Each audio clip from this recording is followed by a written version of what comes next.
Bon bah du coup, on est heureux de vous accueillir ce soir pour cette troisième expérience de paysage de Nouvelle-Aquitaine.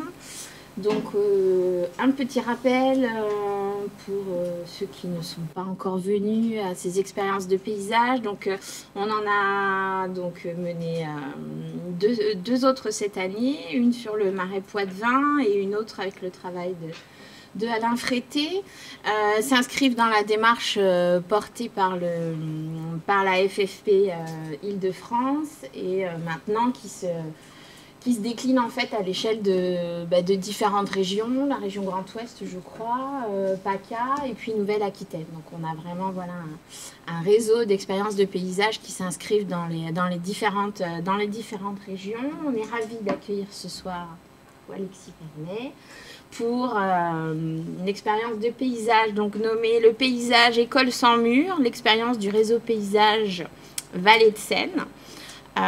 Donc Alexis qui est paysagiste, géographe et maître de conférence à l'ENSAP Versailles. Et donc à souligner aussi que ce travail vient d'être également récemment primé dans la catégorie recherche-action par le palmarès du paysage de la FFP, Fédération Française du Paysage, donc avec les trois co-auteurs de l'ouvrage qui est ici, et de la recherche également. Donc Joséphine Billet, Agnès Jacquin et Alexia Fesquet, donc co-auteurs de cet ouvrage, Plus grand que la Seine, acteurs en réseau, paysage en projet. Et voilà, je laisse la parole à Alexis pour nous présenter ce travail. Et merci d'être venu. Allez, je prends la place devant la caméra. Merci Sonia. Donc, bonsoir à toutes et à tous. Puis bonsoir aussi en ligne parce qu'il y a je sais pas combien il y a de personnes connectées. Moi, j'ai pas la main là-dessus, mais je suis sûr que vous êtes très très nombreux et nombreuses. Et maintenant qu'on a vécu toute cette aventure de confinement, de visio, nos cerveaux sont en train de muter, se dédoubler, comme se dédouble mon attention pour essayer de vous parler, vous qui êtes là physiquement dans l'amphi, et vous qui êtes derrière les câbles à l'autre bout de la Nouvelle-Aquitaine et peut-être au-delà. Et donc, voilà. Mais on apprend à faire ça. Je pense que d'ici 7-8 générations, on sera très au point, parfaitement au point. Donc, ce qui ne sera pas mon cas, évidemment. Donc, je m'excuse déjà pour les décrochés, les décrochages que ça va engendrer. Mais ça va faire des choses très, très, très fructueuses, j'en suis sûr. J'espère que vous m'entendez bien, surtout. Alors, donc moi, je suis finalement, je suis un peu chez moi en Nouvelle-Aquitaine parce que d'une part, j'arrive des Deux-Sèvres où je vis. Moi, j'ai grandi à La Rochelle, vous voyez, tourné plutôt vers l'Atlantique. Je fus étudiant à l'école des Beaux-Arts de Bordeaux dans les années 90, dont je garde un merveilleux souvenir. Et puis après, à l'école du paysage à Versailles, où j'ai été diplômé en 2000. Vous voyez, donc, alors ce parcours en fait géographique, il s'est poursuivi après dans le Massif central, où j'ai eu l'opportunité de rencontrer beaucoup de personnes éminentes issues de l'école du paysage de Bordeaux, enseignants et maintenant anciens élèves, et avec qui j'ai toujours beaucoup travaillé, beaucoup aimé échanger. Enfin, ça m'a beaucoup apporté cette période avec eux dans le Massif central. Je vais revenir un tout petit peu brièvement là-dessus. J'ai fait ma thèse j'ai été un des premiers paysagistes chercheurs à mener une thèse en doctorat en géographie, à la fois inscrit à l'université Paris 1 et en même temps paysagiste au fin fond des monts du Forez, entre Ambert et Montbrison. Je ne sais pas si ça vous dit quelque chose. Allez, entre Clermont-Ferrand et Saint-Étienne. Voilà, je sais que pour vous, ça y est, la géographie se met en place. Mais je suis certain qu'il y en a qui connaissent. Et puis j'ai enseigné quelques années en école d'architecture à Clermont-Ferrand. Et puis depuis 2014, donc j'enseigne à l'école du paysage à Versailles. Et puis j'en ai profité, voilà, toujours un peu vagabond, pour me rapprocher remonter là cette fois-ci un peu vers la source. Et maintenant je vis dans les Deux-Sèvres, sur les bords du Marais Poitevin, dont vous avez parlé une avant-dernière fois. Et Marais Poitevin vous avez parlé, je pense, du plan de paysage avec Sandrine Guéneuf et Sylvain Provost sur la question du renouvellement de la trame arborée. Et donc un plan que j'ai eu le plaisir et la chance d'impulser en tant que paysagiste, aux côtés de toute une petite équipe qui, j'espère, vous a été présentée, et notamment quelqu'un qui est très important pour moi, en tout cas dans mon parcours, qui est issu de votre école, les jeunes là, à Bordeaux, qui s'appelle Victor Miramant, et que vous avez peut-être déjà rencontré à l'occasion d'un voyage. Lui, il est au Puy-en-Velay. Et Marie Barré, qui a accompagné aussi toute cette mission avec d'autres dont on ne va pas parler ce soir, hélas, mais qui sont vraiment, en tout cas pour moi, dans mon cœur. Et puis Marais Poitevin, c'est aussi une actualité. Alors moi je continue, pour moi c'est mon terrain de recherche, c'est un de mes terrains de recherche. Il se trouve que ce soir je vais vous parler de la vallée de la Seine, mais ça continue, en fait, le Marais continue est un terrain de recherche, parce que habitant sur place, en fait, c'est extrêmement intéressant pour un paysagiste de pouvoir s'impliquer dans des réseaux, s'impliquer dans des structures. Et puis le plan de paysage qu'on a mené en 2015-2016, il a posé tellement de questions, celle de la transmission d'un paysage. L'idée, elle est géniale, quoi. C'est que pour transmettre ce grand paysage, il faut le transformer. Donc déjà, ça en soi, c'est une question qui mérite, on peut y passer, je pense, 15 ans. Et en fait, je continue, moi, à titre de chercheur, d'accompagner aussi des conséquences de cette mission, de ce plan de paysage, et notamment une recherche que nous menons actuellement du côté des digues, puisqu'on travaille sur des digues arborées qui ont les mêmes caractéristiques paysagères que les conches que Sandrine a dû vous montrer l'avant-dernière fois, et qui sont pas une énigme, mais qui sont un objet d'étude complètement passionnant à l'heure où on est. Et puis je passe sur l'actualité toujours très critique sur ce territoire du Marais Poitevin. Il y avait encore ce week-end des manifestations assez considérables sur la question de la gestion de l'eau. Et donc là aussi, j'ai aussi la charge, en tout cas c'est pas tout à fait un plaisir, mais en tout cas c'est une responsabilité d'être aussi un peu, non pas aux avant-postes, mais en tout cas de questionner aussi la gestion de l'eau et son devenir. Donc, et tout ça en parallèle d'un service d'enseignement à l'école du paysage à Versailles, où j'alterne finalement entre les Deux-Sèvres et Versailles. Où j'enseigne avec Alain Frété, encore un lien avec expérience de paysage, Alain étant à la fois un ancien professeur et puis aujourd'hui un collègue, notamment quand on part en voyage avec les étudiants. Mais ça, je sais que vous le faites également, et c'est les plus beaux moments qu'on est dans la pédagogie. Expérience de paysage, pour moi, c'est une locution qui compte. Elle montre finalement l'épaisseur, la richesse des concepts qu'on entend manipuler. Je sais que elle est prise ici au sens d'expérience de paysagiste. Je pense que là, c'est le sens, l'intention qui préside à cette invitation de la part d'une organisation professionnelle que je salue, que je remercie.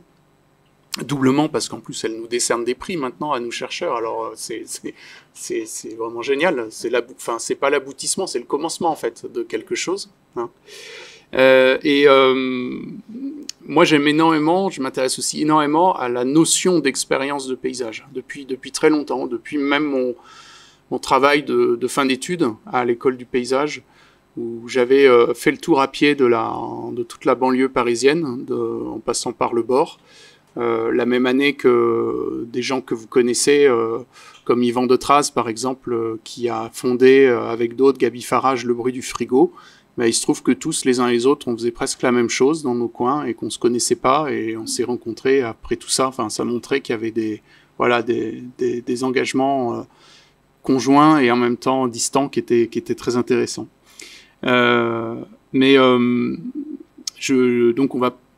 pour moi, la question est essentielle, quoi. Comment transmettre une expérience de paysage? C'est en soi, pour moi, une des missions d'un paysagiste. C'est le prélude à un nombre de décisions, d'orientations, d'intentions qui fondent nos projets, quels qu'ils soient, quelles que soient les échelles et les outils qu'on déploie. Et pour moi, ça a toujours un sens de parler d'expérience de paysage. On va revenir cependant un peu ce soir sur une expérience de paysagiste. Et donc, moi je crois aussi très nécessaire, complètement indispensable de jalonner ces pratiques dans leur diversité d'un certain nombre d'étapes, comme ce soir, par le biais de livres, par le biais de publications, par le biais de conférences, après par le biais de journaux, de documents de travail, de tout ce qu'on veut, mais de raconter ce qu'on fait, tout simplement. Et de se positionner non pas comme un héros qui transforme le monde entier, mais de raconter aussi nos échecs, de raconter les moments de repositionnement. Enfin, pour moi, c'est extrêmement important de faire ce type d'intervention. Donc voilà, vraiment merci. Il se trouve qu'au cœur de mes réflexions, de mes pratiques, de mes questions surtout, c'est toujours la notion de grand paysage, moi, qui m'a fait courir, qui m'a nourri. Je suis pas venu au paysage par le jardin, par exemple. Je suis toujours un jardinier, par exemple, exécrable, un piètre jardinier. Moi, j'ai appris le paysage par le dessin, par exemple. Alors c'est un atout et c'est aussi un handicap. C'est aussi une distance supplémentaire parfois par rapport au monde, par rapport au vivant. Mais en tout cas, il se trouve que c'est l'outil que j'utilise le plus et qui nourrit en grande partie l'ensemble de ma pratique. Mais pour aborder aussi une échelle de projet, une échelle d'analyse et de projet que les paysagistes ont appelé, les paysagistes et avec eux un certain nombre d'urbanistes, de géographes ou d'architectes, ont appelé le grand paysage. C'est pas une notion nouvelle, hein, elle a été proposée, je pense, à peu près à la fin des années 50 et surtout dans le courant des années 60, à un moment où les paysagistes, les pionniers, les premiers, ont accédé à des organisations, des organismes qui entendaient traiter d'aménagement du territoire. Donc on est plutôt, vous voyez, au début de la Ve République. Je suis sûr que pour les étudiants, vous avez des nombreux cours là-dessus. Je fais confiance à Rémi et à toute la bande pour vous abreuver d'histoire du paysagisme et d'histoire du métier. C'est très important de la comprendre, de la connaître. Elle est parfois tortueuse, elle est parfois difficile à déchiffrer. Mais ce qui est important, c'est de savoir par où sont passés les gens, quel bricolage, quelles rencontres ont été décisives, et puis qu'est-ce qu'ils ont inventé comme outil. Moi, je m'inscris beaucoup dans cette histoire, dans l'histoire de quelqu'un comme Jacques Sgard, par exemple, qui est un monsieur absolument extraordinaire et qui a jalonné comme ça ce métier de nombreuses expériences qui sont en fait structurantes pour ce qu'on est, pour ce qu'on enseigne et pour ce qu'on pratique aujourd'hui. Notamment cette notion de plan de paysage, j'imagine que vous connaissez, sur laquelle vous travaillez. Donc ce grand paysage, c'est quoi? C'est peut-être pas une notion qu'on utilise finalement beaucoup, mais elle a le mérite de désigner un enjambement entre rural et urbain, vous voyez mon lapsus, un enjambement de discipline, un enjambement aussi au-delà des frontières. Le grand paysage enjambe les frontières administratives, ne s'affranchit difficilement des délimitations posées par les communes, les intercommunalités et autres. Et c'est plutôt celui qu'on désigne sous le terme, par les atlas de paysage ou le terme d'unité paysagère, par exemple, des notions qu'il faut continuer de questionner, mais qui nous ont fait avancer dans un grand nombre dans l'action publique, en fait, et qui ont donné lieu à plusieurs inventions. Donc cette notion de grand paysage, en fait, elle marque aussi pour les paysagistes une véritable évolution, un véritable défi, puisqu'en fait, il a fallu ajouter, enfiler un grand nombre d'acquisitions, de compétences qui n'étaient pas du tout initialement dispensées dans nos formations. Donc il y a forcément toujours une notion d'exploration dans ce métier, parce qu'on est toujours débordé par les questions qui nous sont posées dans la vie active. Je suis sûr que ça commence déjà à l'école, mais et à chaque fois obligé de se remettre à jour, de réévaluer nos compétences, de les élargir sur des disciplines qu'on ignorait jusqu'alors. Moi, aujourd'hui, j'ai la chance à l'école du paysage de travailler avec quelqu'un qui est, par exemple, un politiste, un politologue, et ça a été pour moi une rencontre extrêmement importante. Mais évidemment, c'est pas une rencontre qui était prévue au départ. Et si j'avais, étant étudiant, clamé haut et fort qu'il nous fallait impérativement passer par des politologues, je crois que tout le monde aurait rigolé. Déjà, les cours de droit, on s'ennuyait à mourir.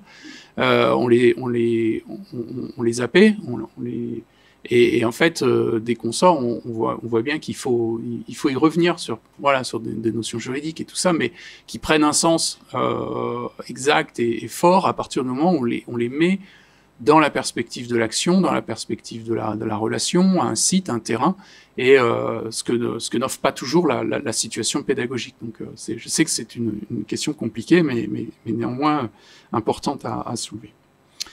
Et puis aujourd'hui, cet apprentissage, il se prolonge parce qu'on rencontre la question du changement climatique. On nous dit, des scientifiques disent qu'il y a une plage de temps de 10 à 20 ans maintenant qui s'ouvre, qui va être déterminante pour amorcer un très grand nombre de trajectoires. On voit que les environnements se transforment très rapidement. Il y a vraiment des changements à vue presque des environnements, des paysages, des milieux. Moi, le fait d'avoir travaillé sur la Calarose du Frêne m'a ouvert les yeux sur la rapidité de ces changements. Et ça m'a aussi ouvert les yeux sur les mécanismes à mettre en place pour imaginer finalement des mutations très rapides aussi, très organisées, très structurées, très structurantes de ces grands paysages. Et quand on étudiait le grand paysage, on l'aborde souvent beaucoup par la question du diagnostic, par la question de l'analyse. Et aujourd'hui, je crois qu'on avance vraiment beaucoup plus vite, on va beaucoup plus loin, c'est vraiment dans la question des outils de projet de transformation. C'est-à-dire que c'est très important de penser, de regarder de près quels sont ces outils de transformation, ces protocoles, ces procédures, ces chaînes opératoires, qui sont peut-être pas tout à fait les mêmes que dans le cadre d'un jardin, qui sont pas tout à fait les mêmes que dans l'espace public ou l'infrastructure, mais qui sont pour autant extrêmement déterminantes, car c'est elles qui vont amener si vous voulez, qui vont fonder notre légitimité aussi dans les années à venir. C'est-à-dire qu'à un moment, on saura pourquoi on fait appel à un paysagiste par rapport à telle et telle question qui se pose liée vraiment à ces transformations des milieux. C'est-à-dire qu'en fait, face à un paysagiste, vous aurez quelqu'un qui sait installer un chemin actif, installer un chemin de transformation. Et la personne qui vous dit ça est la plus mal placée pour vous en parler, parce que peut-être la personne la plus en décalage par rapport aux logiques d'agence, par rapport aux logiques de projets de maîtrise d'œuvre, etc. Mais pour autant, investit malgré tout de la nécessité de cette action et d'impliquer, d'installer des chaînes opératoires, comme l'a très bien fait le parc du Marais Poitevin sur l'opération de la Calarose. Alors, cette question aussi, elle nous interroge fortement sur notre formation. Je sais que je parle à des étudiants, mais je parle aussi à des professionnels. Et je pense que quand je dis qu'on est tout le temps un peu en train de re-questionner le périmètre de nos compétences, il me semble que cette question, elle est tout le temps, toujours ouverte. Et en fait, on est toujours débordé et surpris et toujours obligé d'élargir. Et chaque site, chaque terrain, chaque territoire, chaque problématique, en fait, implique une forme d'enquête un peu nouvelle à chaque fois qui réarticule toujours. Et ça nous surprend toujours. Moi, j'adore ça parce que chaque fois, on a l'impression de recommencer à zéro. Pas du tout, parce qu'on arrive avec tout un tas d'attirails. Simplement, on va parfois chercher l'outil qui était resté tout au fond de la boîte et on ne prend pas le plus high-tech qui était sur le dessus parce que voilà, à chaque fois, il faut reprendre les choses, les re-questionner différemment. Et ce sont des outils, de toute nature. Alors, mais ce qui veut dire que si on apprend tout le temps, pourquoi faire des écoles, par exemple? Ça veut dire qu'est-ce qu'on fait à l'école? En fait, finalement, est-ce qu'on est là pour apprendre à apprendre? Pour livrer un message de clé en main, cette boîte à outils clé en main, qui sera probablement épuisé, dépassé à peine vous sortirez. Donc c'est compliqué pour nous enseignants, et c'est pour ça que l'interaction avec les agences, elle est peut-être essentielle. Les agences et les institutions, en fait, tout type d'institution. L'agence étant une institution parmi une autre. Toutes ces questions-là que j'évoque, en fait, notamment cette question de l'école, elle s'est posée vraiment dans ce que je vais vous raconter sur la vallée de la Seine. Pourquoi? Parce que un des facteurs, il y a un facteur de changement très important dans le paysage qui est donc le changement climatique. Il y a un deuxième facteur qui est important, qui est aussi l'instabilité institutionnelle extraordinaire. Le champ de recomposition permanente des territoires, par exemple, qui sont en fait notre lot quotidien. Moi, j'ai appris, quand j'étais sur les bancs de l'école, j'ai appris les rudiments de l'intercommunalité. C'était la fin des années 90. C'était les successions de lois Pasqua, Chevènement, Voynet qui ont installé l'intercommunalité en France. J'ai développé, ne serait-ce que ma thèse, mes premiers travaux sur l'analyse des politiques de paysage, des chartes de paysage, sur des bases de territoires qui aujourd'hui sont pulvérisées, qui n'existent plus.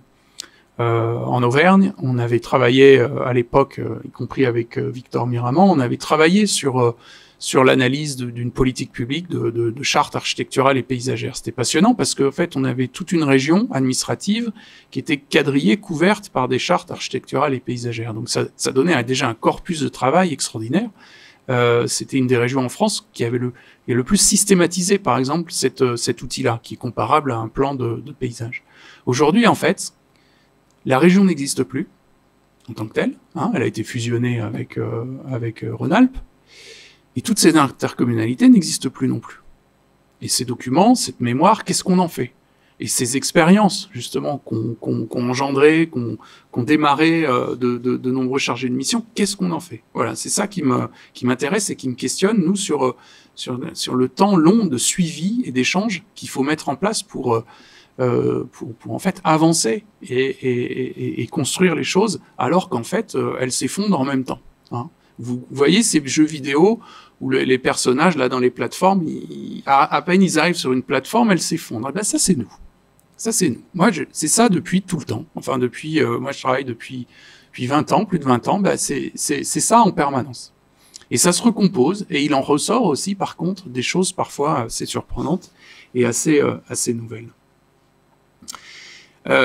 J'avance un peu pour justement vous parler un peu de ce qui s'est passé dans cette vallée de la Seine. C'est un territoire de projet, là encore, qui est à cheval sur deux régions administratives. En fait, 3 si on considère que la région Normandie c'est le produit aussi d'une fusion, comme Nouvelle-Aquitaine a été le produit de fusion de 3 régions. La Normandie, c'est la Basse et la Haute-Normandie qui ont été rassemblées, réunifiées. D'où vient en fait l'idée de travailler, alors là je parlais d'enjambement tout à l'heure, là on va faire un enjambement assez considérable parce qu'on va travailler à cheval sur 2 très grandes régions administratives, hein, des régions, donc la région Île-de-France et la région Normandie. Plutôt une partie de la Normandie, en fait, on va travailler on va regarder ce qui se passe en fait le long d'un fleuve qui est la Seine, la vallée de la Seine, de Paris à la mer. Et quand je dis de Paris à la mer, c'est pas de Paris à l'embouchure de la Seine, c'est de Paris à la baie de Seine. C'est donc de Paris quelque part jusqu'à la pointe du Cotentin. Alors d'où vient cette idée de travail finalement, de coopération entre 2 grandes régions, et puis surtout la question que vous vous posez peut-être, c'est quelle place les paysagistes ils peuvent y trouver dans un truc aussi grand, aussi vaste, et quelque part un peu gazeux, parce qu'en fait on est dans des politiques un peu supra-régionales. Ça vient au départ de la consultation internationale sur l'avenir du Grand Paris, qui avait été menée tambour battant sous la présidence de Nicolas Sarkozy, et dont avait émergé, parmi la myriade de propositions des équipes internationales, d'architectes, d'urbanistes et de chercheurs qui avaient participé à cette consultation, avait émergé cette notion de Seine métropole, Paris, Rouen, Le Havre, dans le cadre du travail mené par Antoine Grimbach, l'urbaniste architecte Antoine Grimbach et ses associés. Et d'où avait émergé finalement une proposition de considérer non pas le Grand Paris comme vraiment le Paris intramuros et sa couronne francilienne, en fait, sa couronne périurbaine, mais de considérer un espace séquanien, un espace vraiment de développement, un espace d'infrastructure, un espace de vie qui s'étend jusqu'à la mer, notamment jusqu'au Havre, où se trouve le très grand port maritime du Havre, qui est un peu la façade portuaire française sur la Manche, le trafic mondial, qui tente c'est tout petit à côté de Rotterdam et d'Anvers, mais ça reste malgré tout. L'idée, c'était que voilà, il y a dans le discours parfois un peu grandiloquent sur les métropoles, l'idée c'était que si Paris voulait être une ville-monde, il fallait son grand port. Et donc on se mettait à reconsidérer cette histoire, qui est une histoire longue, hein, puisque le port du Havre a été créé par François Ier, et à reconsidérer un peu, à donner un sens à cette territorialité qui est complètement extra-parisienne et qui va comme ça de Paris à la mer. Et donc le rapport de Grumbach et associés comporte de nombreuses propositions sur la manière de traiter possiblement ce territoire, avec notamment l'idée de l'équiper d'une voie de TGV qui serait une sorte de grand métro à l'échelle régionale, quoi, même plus que régionale, vous voyez, pour desservir et rendre plus facilement lisible cette organisation territoriale le long de ce corridor de la vallée de la Seine.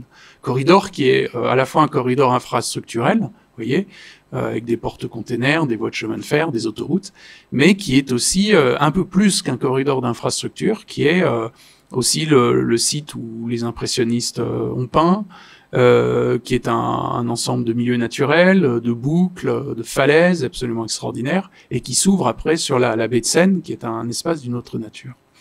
Et donc l'État, en fait, alors il y a eu depuis ces 10-15 dernières années, il y a eu aussi des contacts politiques très très fructueux et très très nourris, en fait, par exemple entre Le Havre et Paris, puisque Antoine Ruffnac était très ami de Nicolas Sarkozy.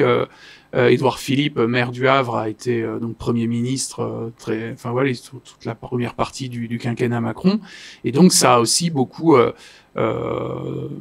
Bernard Cazeneuve, élu de Cherbourg. Enfin, vous voyez, il y a eu comme ça beaucoup en fait, depuis assez longtemps, il y a un dialogue politique très important entre Paris et la Normandie. Peut-être une question de proximité, peut-être une question d'état d'esprit aussi. Ça, je suis pas assez. Je pourrais pas développer ce point. Toujours est-il que l'État et les régions mettent en place dans ces années après ces années 2009 un schéma de développement pour cette vallée de la Seine, pour lui intégrer, ne pas en faire, l'enjeu étant de dépasser vraiment le cadre des infrastructures, de ne pas de voir les choses autrement que comme un ensemble fonctionnel de corridors d'infrastructures, de porte-conteneurs, de quais de déchargement, d'entrepôts logistiques et autre chose. Mais ça veut dire que, quelque part, qu'est-ce que c'est le reste? Vous voyez, qu'est-ce que c'est le reste? Le reste, c'est des espaces de vie, sont des espaces de formation, sont des espaces de nature, sont des espaces de respiration, sont des cultures, c'est une histoire culturelle très importante, c'est l'histoire du débarquement, c'est l'association de terroirs, etc.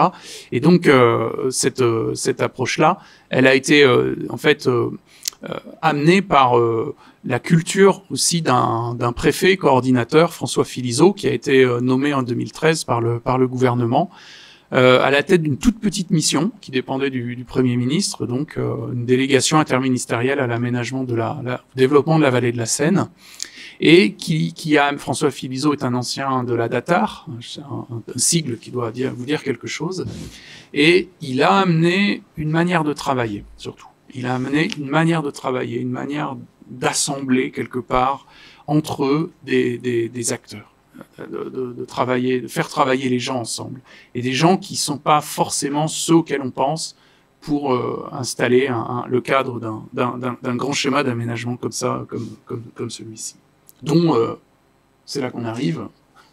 Pardonnez-moi, ça a été long. Dont des paysagistes. Qu'est-ce qu'ils viennent faire là-dedans? Alors les paysagistes, mais ils sont dans ces histoires depuis longtemps. Je parlais de Jacques Gard. En fait, ils sont dans ce qu'on appelle les auréames depuis les années 60. En fait, ils sont là-dedans. Et En fait, ils y sont à bas bruit, très souvent. Ils sont paysagistes conseils de l'État, ils sont dans plein d'endroits, plein d'échelons. Ils sont inspecteurs des sites. Ils peuvent... Bon, nos parcours administratifs, dans la haute administration, on n'est pas très doué en fait encore, hein, mais on y est. Enfin, je dis voilà, c'est très professionnel ce que je dis, mais on y est.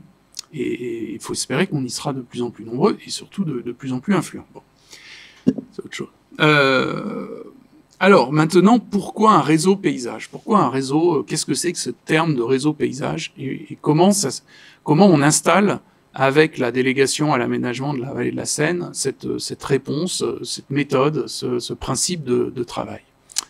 Au début, les choses ne sont pas du tout tracées de cette manière-là. Notamment les directions régionales de l'environnement associées à l'élaboration du contrat de plan. Alors, tout ça se formalise dans un contrat de plan. Ça va être, alors, très techno. C'est bon, vous êtes prêts? Contrat de plan État-région. Vous voyez ce que c'est? Ça installe le cadre, disons, de discussion budgétaire entre l'État et les régions, avec des fléchages de crédits, d'aménagement du territoire sur plusieurs postes, sur des grands axes structurants, etc. CPIER, le terme, en fait, c'est le contrat de plan interrégional État-région Vallée de la Seine. C'est-à-dire que l'État, à ce moment-là, décide que, plutôt que si on veut créer, par exemple, une ligne nouvelle, une voie de chemin de fer entre Paris et la Normandie, on va pas la financer par la Normandie, par l'Île-de-France, on va installer une démarche de co-construction entre les régions pour que, par exemple, l'infrastructure soit pensée idéalement par rapport aux flux logistiques, par rapport aux flux de circulation, par rapport aux villes qu'elle dessert, par rapport au cadencement, par rapport à l'articulation avec les réseaux régionaux, etc., etc. Et que ce travail d'articulation, il doit être très fin et il doit être positionné avec une méthode de travail un peu nouvelle. Et c'est cette méthode, je pense, qu'a amené le préfet Philizot pendant les années où il a été à la tête de cette toute petite équipe de la vallée de la Seine. Donc, c'est un cadre de financement, un contrat de plan. Et c'est conséquent, hein, c'est 1,5 milliard d'euros en l'espace de 5 ans. L'infrastructure comme une voie de chemin de fer nouvelle entre le Paris et la Normandie, c'est probablement, je crois, je suis pas très doué avec les chiffres, mais c'est de l'ordre de 30-35 milliards d'euros à l'horizon 2040 ou quelque chose comme ça. Donc, en fait, ça vous donne un peu les échelles, les gabarits dans lesquels on s'installe. Ce sont aussi des infrastructures portuaires très lourdes, hein, qui nécessitent des financements absolument considérables.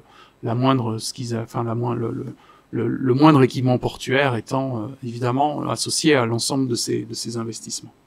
Mais c'est pas que de l'investissement, c'est pas que de la route, comme je vous le disais, c'est aussi une culture de l'aménagement, c'est aussi une vision un peu nouvelle sur l'espace séquanien, sur l'espace de la vallée de la Seine. Et donc, nos partenaires, on commence à réfléchir notamment avec les directions régionales de l'environnement. Et très vite, ils nous font une demande qui est assez, en fait, assez proche d'un atlas de paysage ou d'une sorte de super charte de paysage, de super plan de paysage, qui serait comme ça un document de fond, un document de référence, qui permettrait de résoudre toutes les questions paysagères du monde sur le territoire de la vallée de la Seine. Alors, cette demande, elle est pas très claire, elle est pas très cadrée, et elle nous embête beaucoup. Parce qu'en fait, d'une part, elle remonte à l'école du paysage à Versailles. Je pourrais vous expliquer pourquoi. Elle nous met en porte-à-faux par rapport à une commande d'atlas de paysage, de plan de paysage qui relève de la profession.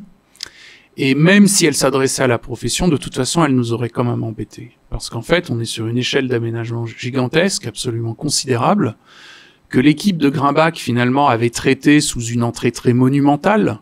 L'idée une des idées phares qui a été retenue du projet de Grimbach, je ne sais pas si vous l'avez en tête, c'est cette idée de prolongement de l'axe de la Défense, des Champs-Élysées jusqu'à l'ouest, mais c'est pas avec ça qu'on installe une territorialité vécue, une bonne articulation entre toutes les problématiques, etc. Il imaginait une sorte de super agence d'urbanisme qui piloterait tout ça. Mais là encore, la décision, elle se prend pas uniquement dans une seule structure, elle est forcément décentralisée, complètement, voilà, elle doit être juste à la bonne échelle, quoi, et dans la diversité des territoires. Donc Donc là-dessus, le rapport Grimbach pouvait pas donner toutes les clés. Il était trop, peut-être, à mon sens, trop tourné sur une vision monumentale du territoire et peut-être sur une vision finalement un peu parisienne également, en tout cas francilo-centrée. Je sais pas comment pariso-centré, c'est un travers qu'on peut imaginer forcément, enfin qui est tout à fait imaginable. Et les Normands disaient notamment, non. Nous, c'est pas que le Havre. Regardez, c'est le Cotentin, c'est toute la presqu'île, c'est l'ouverture sur la Manche, la baie de Seine. Il y a des enjeux aussi considérables sur ces territoires. Et donc nous, on était. C'est à ce moment-là, en fait, qu'on a fait le choix, en fait, poser l'hypothèse avec la petite équipe de chercheurs qui était autour de la table, avec le préfet Philizot. Poser une autre hypothèse. Essayons de prendre les choses autrement, de réfléchir autrement les choses, et on va essayer d'échapper finalement à l'idée de faire une sorte de méta-schéma ou de méta-projet qui serait une forme de projet ou je sais pas, de super plan de paysage. C'est trop grand, c'est trop vaste, c'est trop immense, c'est trop divers. Enfin, je veux dire, il faut pas penser les choses comme ça. C'est trop dangereux. Et du coup, on s'est dit plutôt, allons chercher plutôt la compétence là où elle est, et essayons de voir comment installer une compétence sur la question du paysage dans le cadre de ce contrat de plan État-région un peu particulier. Où est la compétence? Je parle bien de compétence sur le paysage, je parle pas de présence de paysagistes. À la limite, on s'en fout. C'est dans un premier temps savoir qui s'intéresse à la question paysagère, pourquoi faire, et pour résoudre quel problème.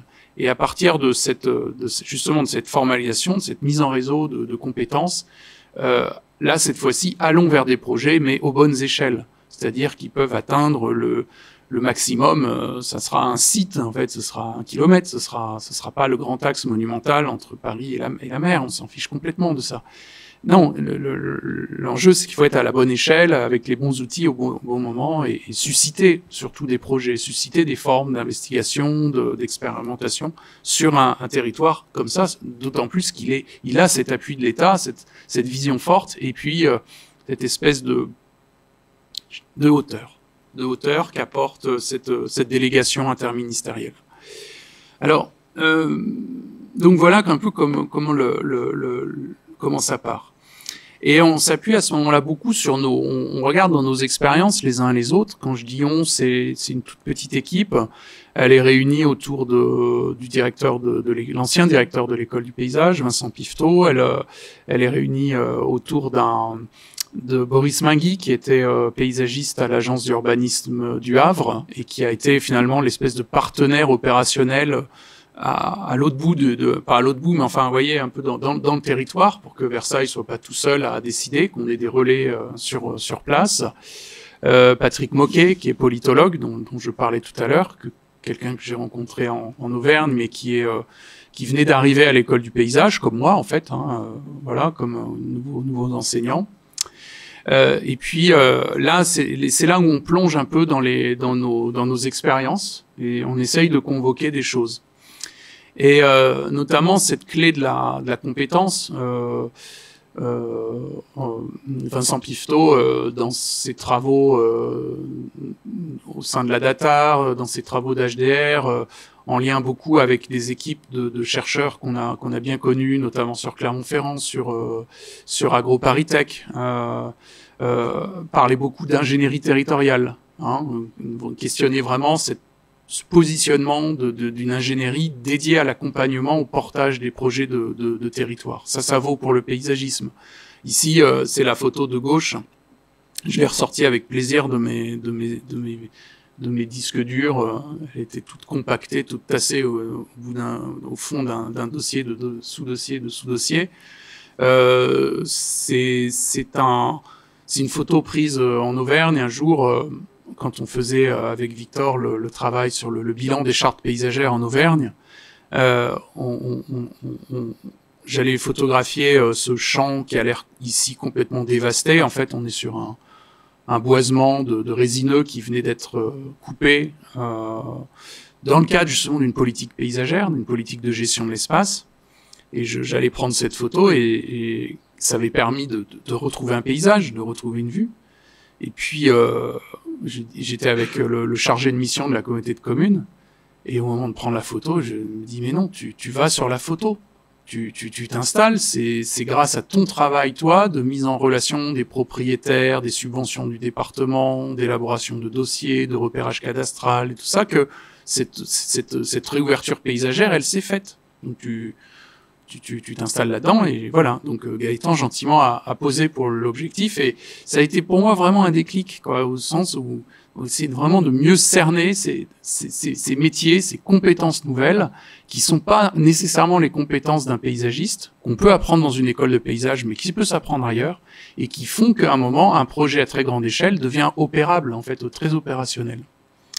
Et puis est venue l'expérience de l'Atlas des paysages d'Auvergne, hein, dont peut-être Cyril Marlin vous parle de temps en temps, où avec les compagnons d'aventure, on équipe cette camionnette pour réaliser un atlas de paysages en faisant parler les gens, les acteurs de terrain, ce qu'on appelait les poissons pilotes, et pour faire réseau, en fait, pour faire qu'un atlas de paysages ne soit pas uniquement de l'ordre d'une strate documentaire, mais que vraiment on réponde à la question de la connaissance. La connaissance, c'est une information qui est, comment vous le dire, actualisée par un sujet. C'est la manière qu'est-ce qu'on fait d'une information, en fait, dans une action, dans une vie, etc., dans un projet. C'est ça la connaissance. Quand on dit un atlas de paysage, c'est un outil de connaissance.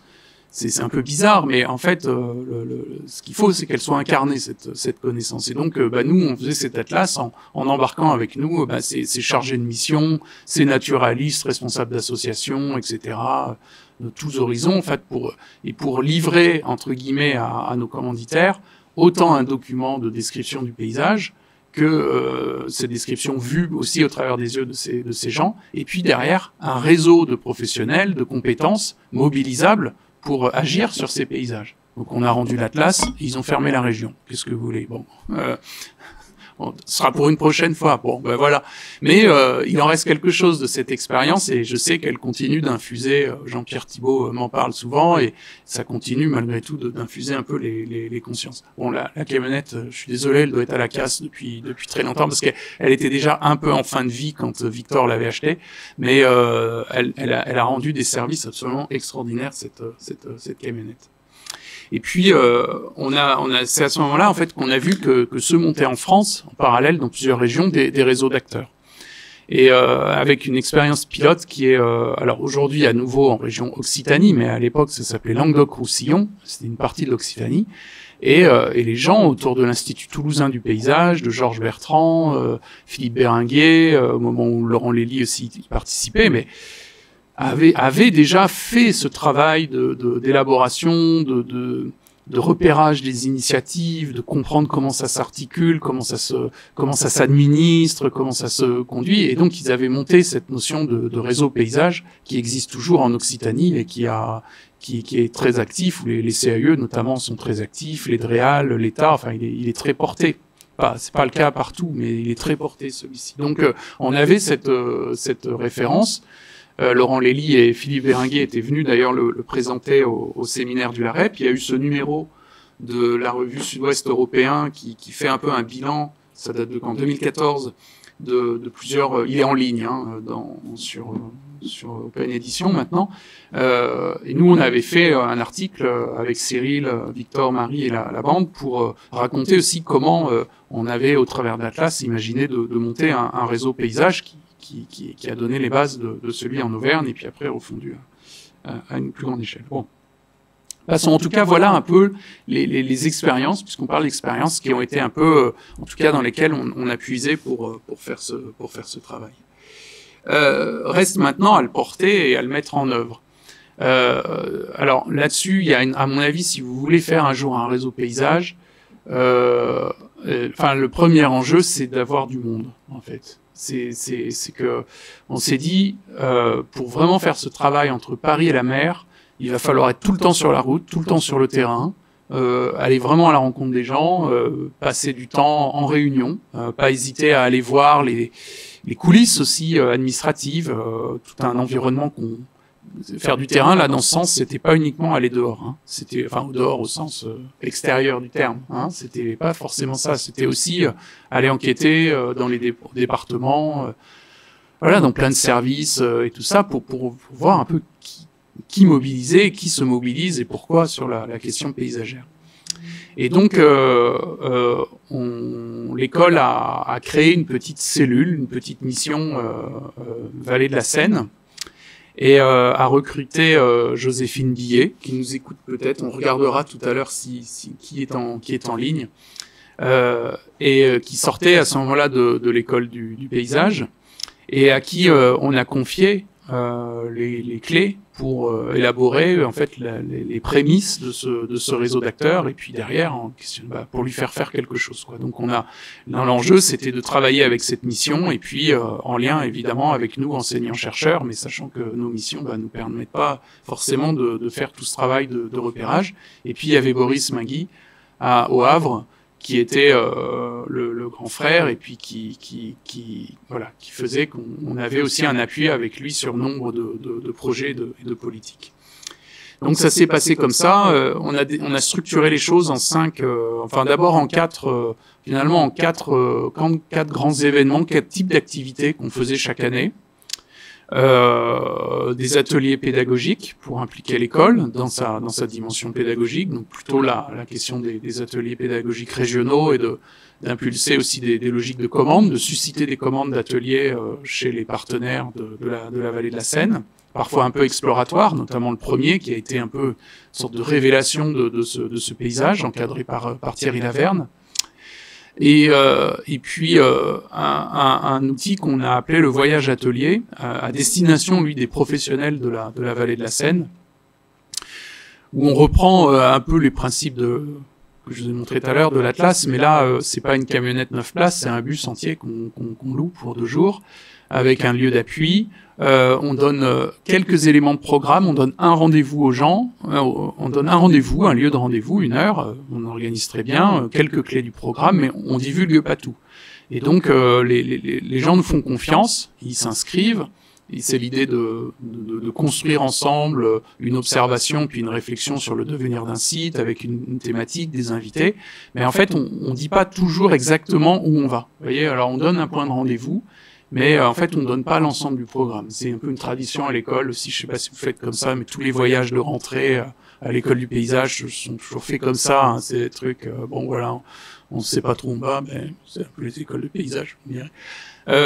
Voilà. Donc, on fait ça avec on transpose aussi un dispositif pédagogique dans un cadre plus professionnel, et on peut se retrouver comme ça ici là sur la photo en bas. On est sur l'île de Tatiou, et autour de la photo, vous trouvez aussi bien des chargés de mission de PNR que des inspecteurs des sites, que des stagiaires, des étudiants, qu'un préfet, une forme d'horizontalité dans ces voyages qui est assez génial, parce que se mettent en place des connexions assez il y a des artistes qui ont été invités, il y a eu enfin bon, je vais pas tous les ils sont un peu dans le livre, on en parle, on peut à peine dévoiler tout ce qui s'est fait puisque ça change chaque année de programme, mais c'est un rendez-vous en tout cas incontournable et puis après il faut équilibrer sur tous les secteurs entre Paris et le Cotentin pour que aussi les acteurs s'y retrouvent et que on privilégie pas toujours le même terrain parce qu'il serait à mi-distance, donc il faut aussi aller sur les marges. Il y a eu beaucoup de voyages itinérants aussi faits avec une diversité d'écoles. Là, l'enjeu, c'est d'aller chercher les écoles d'art, les écoles de logistique, les Sciences Po, les écoles d'agro, enfin, d'essayer de construire, là, cette fois-ci, une plateforme pédagogique, mais beaucoup plus plurielle que celle qu'on crée à partir des écoles de paysage. Et puis, le point 4, c'est une journée qui s'appelle la rentrée du réseau, qui a lieu toujours à un moment de la rentrée, au mois de septembre. Et alors là, c'est vraiment l'espèce de vitrine plus institutionnelle, où on investit un grand amphithéâtre, ça peut être un théâtre, ça peut être la salle de réunion d'un conseil régional. C'est là où il y a une forme, voilà, une présence institutionnelle et politique plus importante, avec un bilan de l'année passée, et puis on annonce aussi le programme de l'année à venir. Vous voyez, donc ça roule comme ça, et puis chaque année ça repart. Et Agnès Jacquin, qui nous a rejoint aussi dans la cellule qui vient d'en partir, mais aux côtés de Joséphine Guillet, avec toutes les deux, ont rajouté un étage à la fusée qui s'appelle la caravane des paysages, pour essayer, bon an mal an, en fait, de répondre à toutes les sollicitations qui ont été, qui venaient des territoires, parce qu'elles ont été très nombreuses à partir d'un moment. C'est-à-dire que plus, au départ, en fait, aujourd'hui, l'annuaire du réseau paysage, c'est 2000 personnes, hein, et c'est 200 à 300 personnes actives. Ça veut dire qu'en fait, ces personnes actives, ça ne veut pas dire qu'elles sont actives pour le réseau tout le temps, toute l'année, mais ça veut dire qu'en fait, elles font le lien avec leurs élus, avec des administrations, avec des assos, avec des sites, des problématiques paysagères. Elles font remonter des envies, elles font remonter Et nous, école, animateurs du réseau, c'est pas nous qui allons porter les projets, on peut pas. Je veux dire, ça tire de partout, puis c'est pas notre rôle. Il y en a partout. Et on peut pas répondre à la fois à la question de l'érosion dans le pays de Caux, de l'ensablement des vestiges du débarquement, de la disparition des prairies dans le Cotentin, de l'évolution du Grand Paris à Mantes-la-Jolie. Enfin, on peut pas. Schéma de carrière, le transport des terres, les problématiques, ça fuse de partout. C'est gigantesque. Par contre, on sait qu'on peut, avec des outils mesurés, avec nos petits moyens, de temps en temps répondre par des conférences, des appuis, organiser des débats, pour aider les personnes localement à faire appel aux bons professionnels, à faire les bonnes relations, un peu comme le font les CAUE, mais avec une dimension qui est plus de capitalisation, en quelque sorte, d'une expérience beaucoup plus grande que celle d'un département, puisque le CAUE reste inféodé à une notion de service aux communes, aux particuliers, et à l'échelle d'un département. Donc ça s'appelle la caravane des paysages, et elles ont fait un film l'an dernier qui raconte ce qui s'est passé. Donc voilà les 5 dispositifs. En fait, on va pas au-delà, mais c'est énorme. Enfin, pour 2 personnes à temps plein, c'est une petite agence en fait qui tourne pas 24 heures sur 24, mais en tout cas toute l'année pour réussir à planifier, structurer, bien organiser cette journée de rentrée du réseau. C'est 3 mois d'anticipation, 3 à 4 mois d'anticipation, si on veut que le jour J, on ait le maire de la métropole de Rouen, le président de la métropole de Rouen qui soit là, qui fasse le discours, qu'on ait le préfet, qu'on ait tout ça, et qu'on ait cette espèce d'accord et d'horizontalité dont je parlais tout à l'heure. Donc c'est aussi un savoir-faire qu'au départ, qui est plus politique en fait, et qu'on n'avait pas forcément à l'école du paysage, que petit à petit on essaye d'intégrer en travaillant avec les équipes des cabinets, avec les chargés de communication des différentes agences d'urbanisme, pour aussi monter en compétence sur des questions qui au départ sont des questions plutôt qu'on voyait comme des questions périphériques au paysage, mais en réalité c'est en traitant bien ces questions qu'on crée des opportunités de paysage en fait. Donc il faut voilà, c'était l'enjeu de sauter une marche.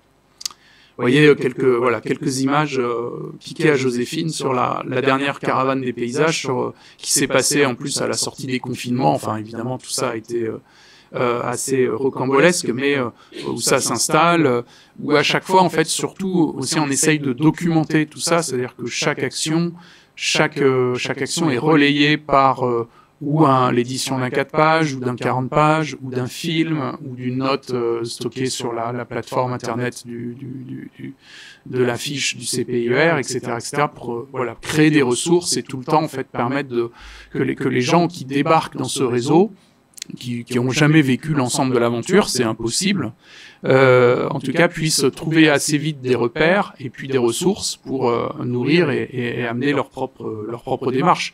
On leur demande quoi? On leur demande pas d'intégrer un réseau et d'en faire partie tout le temps.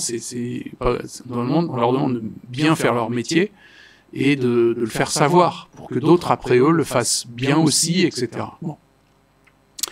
Et petit à petit amener cet ensemble de réponses plus opérationnelles aux enjeux dont on parlait tout à l'heure. Donc vous avez en fait sur le site vdscène.fr, vous avez en fait un espace qui permet de stocker l'ensemble des productions du réseau paysage, les livrets pédagogiques, les 4 pages, les films notamment, enfin voilà, en fonction de vos centres d'intérêt, vous pourrez toujours y trouver quelque chose. Et puis, je vais quand même finir par vous montrer quelques aspects du livre. Pourquoi pourquoi compléter tout ça par un livre? C'est que on est dans un... Si je fais plein écran, ça va, ouais. Du point de vue d'une école de paysage et d'un laboratoire de recherche, se pose la question du statut de cette expérience. Parce que finalement, on aurait très bien pu la penser complètement en dehors d'une école de paysage.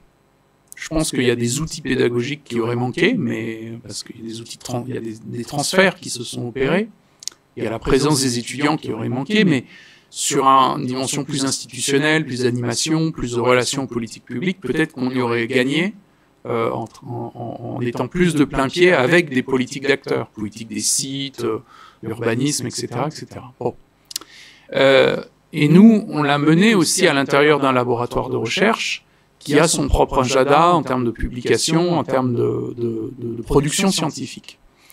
Et ça a tellement carburé que l'idée d'installer des doctorats, des thèses, par exemple, dans ce réseau paysage, on n'a pas pu le faire.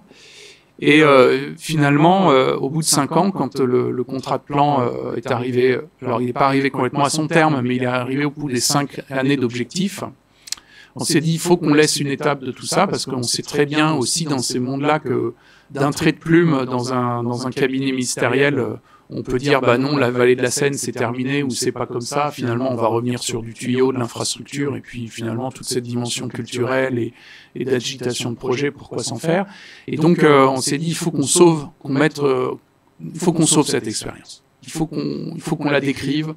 Et pour ça, en fait, on s'est dit, comment est-ce qu'on fait la compilation de tout ce qu'on a fait dans ce cas-là? Pourquoi le faire finalement dans un livre, alors qu'en fait, sur le web, il y a toute la diversité des supports? Et là, on s'est dit, on va en fait tester notre réseau. C'est-à-dire qu'on s'est dit, on va voir qu'est-ce qu'on peut lui faire à ce réseau. C'est un peu bizarre, mais on sait qu'il fait des choses, on sait qu'il se réunit, il y a les voyages, il y a tout ça. Mais finalement, est-ce qu'on peut lui faire produire aussi cette chose-là? Alors, nous-mêmes, on y ajoute notre strate de chercheurs. Il y a un chapitre dans le livre où je traite de toute l'histoire du réseau. Là, c'est le chercheur interne au truc qui parle, qui s'exprime. Mais l'idée qu'on a eue, c'était de se dire finalement comment le paysage, comment les gens se sont... Quelle stratégie, quel projet de paysage on trouve. Tous nos correspondants, tous nos relais, là, parmi ces 200 à 300 personnes, qu'est-ce qu'ils font? Qu'est-ce qu'ils ont fait? Et on est parti sur l'idée dans notre stratégie d'édition, en fait, de publier des récits et des documents de projet sur des réalisations.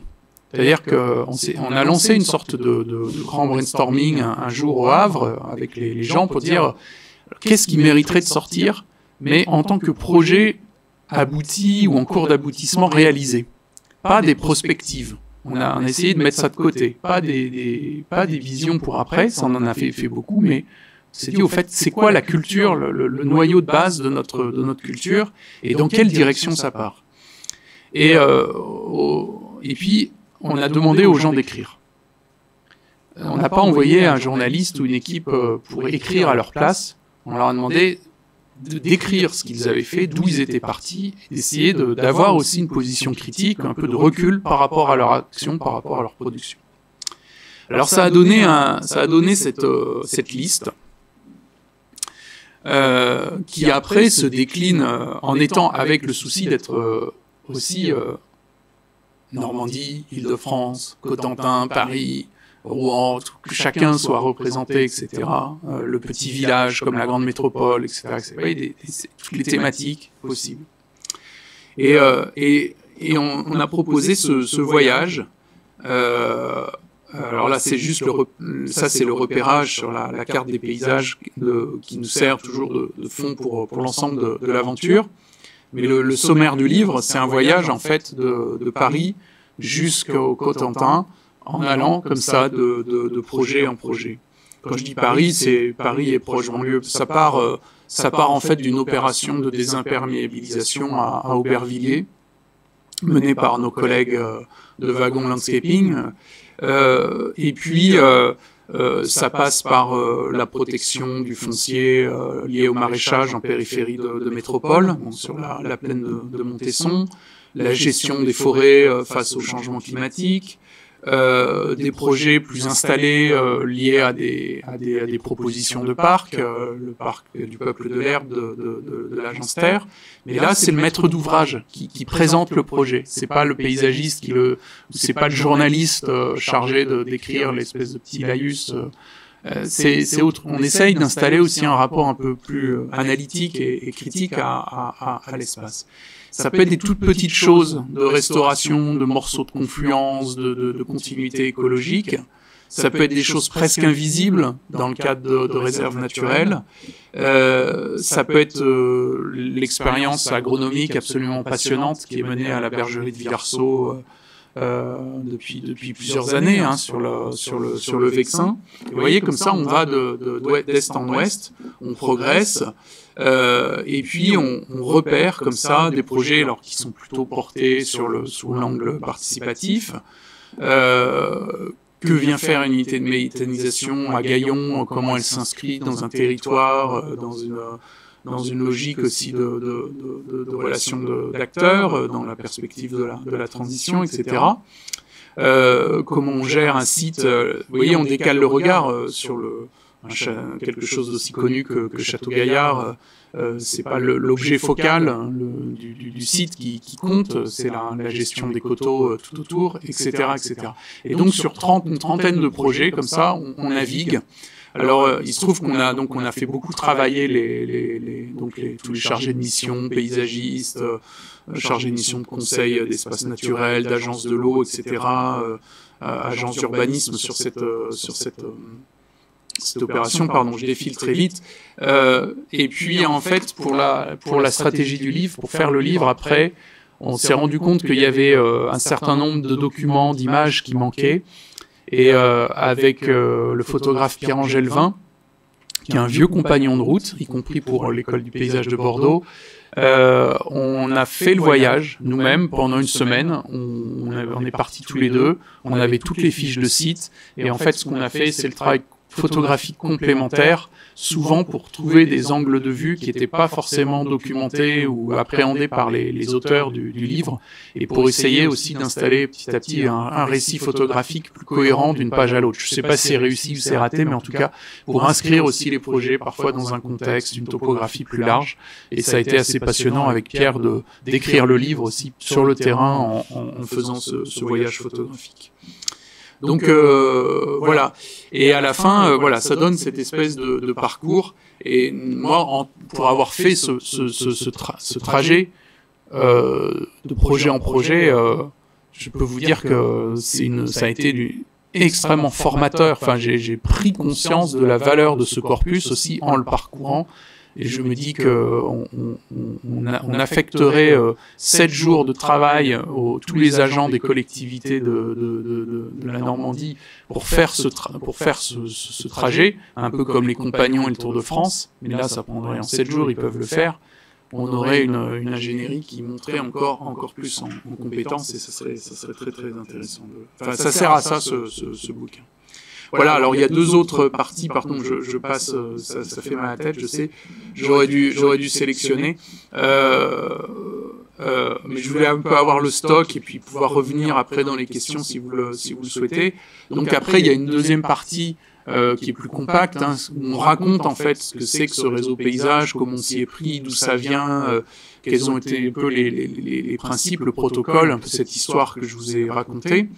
Donc ça c'est mon travail de chercheur aussi, c'est la plus-value de faire ce travail appuyé sur un labo de recherche. Il faut aussi cette prise de recul, elle est sûrement très maigre par rapport à l'ensemble des enjeux qu'on a manipulés, mais peu importe, c'est déjà un premier jet, un premier pas.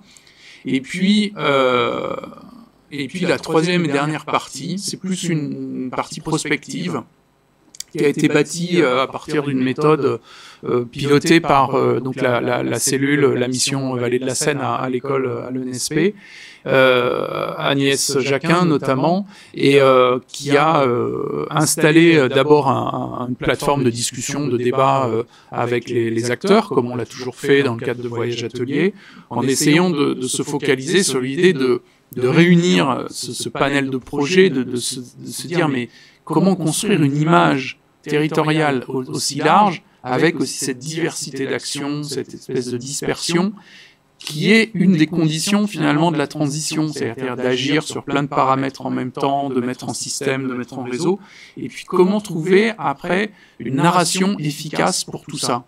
Parce que vous vous souvenez, au début, l'État voulait faire une grande carte, quelque part, de ça, une sorte de grand plan de paysage. Et en fait, on a découvert que la cartographie, elle pouvait pas se faire sous une forme en 2 dimensions comme dans une carte traditionnelle. Elle pouvait se faire éventuellement à partir de narration au pluriel, de narration assemblée, de narration en système, et articulée avec quelques éléments géographiques qui fassent le fil conducteur, notamment nécessairement le fleuve. Et donc de narration de fiction en fiction. Agnès, avec évidemment Joséphine, et puis l'appui aussi graphique de plusieurs personnes, une graphiste, les compétences en arrière-plan de Stéphanie Butier, qui est paysagiste et illustratrice, et normande. Et voilà, elles ont bâti d'abord des scénettes, elles ont bâti des scènes qui amenaient ces éléments de transition. Celle-là, celle en haut à gauche, je l'aime beaucoup parce que il y a les brebis qui pâturent sur des espaces promis plus ou moins à la submersion sur le littoral normand. Pour le moment, ce sont des marais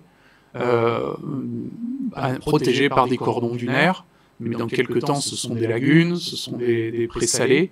Et donc, comment on anticipe avec les agriculteurs la transformation de ces pratiques agricoles sur des secteurs aussi fragiles. Et donc là, nos brebis du Cotentin, nos roussines, elles boutent déjà l'herbe, elles amènent déjà en fait l'anticipation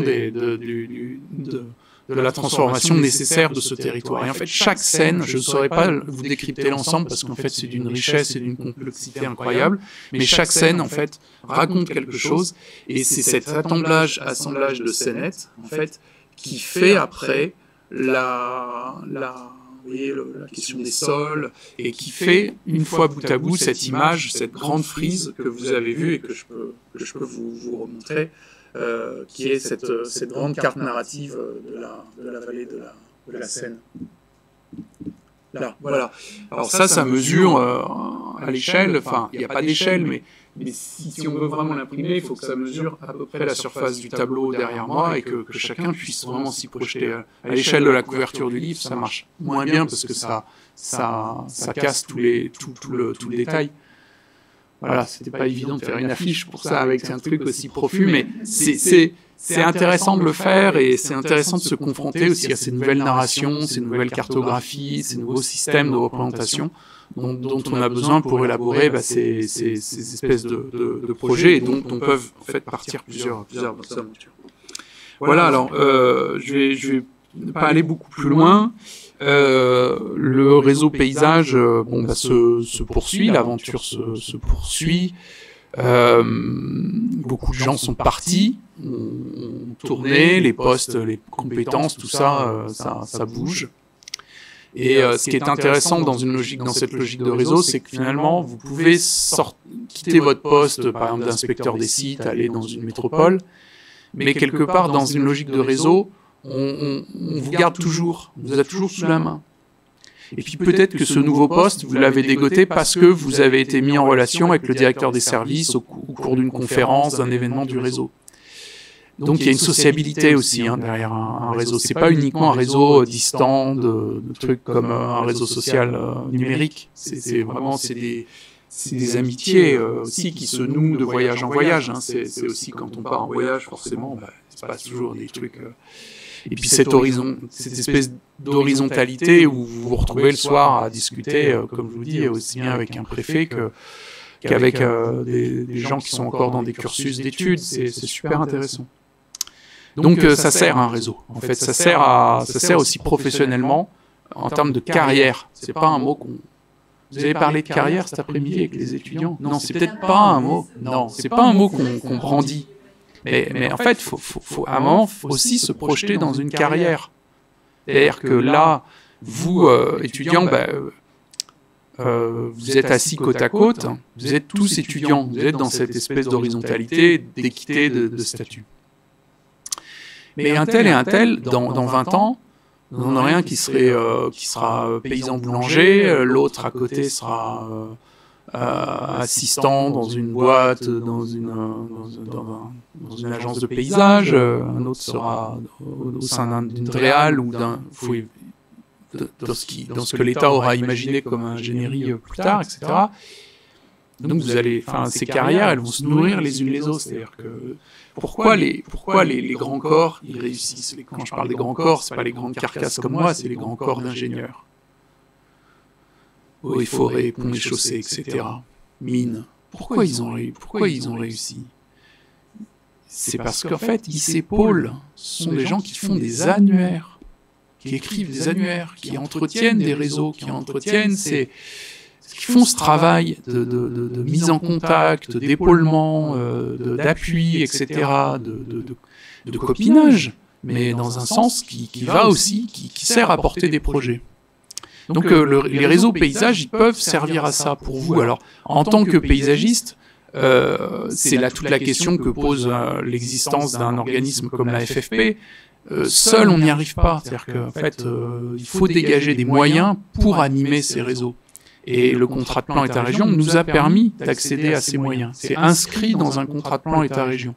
Et ça a coûté très peu cher par rapport à un contrat de plan État-région. Je vais vous donner des chiffres. Joséphine m'en a envoyé cet après-midi, moi je les oublie systématiquement, j'ai repris. Je vous ai dit tout à l'heure, le CPER, c'est un demi-milliard d'euros, 449 millions d'euros sur 5 ans. Nous, là-dessus, l'an dernier, on coûtait 220 000 euros. Deux salaires, c'est 85 000 euros. C'est rien du tout.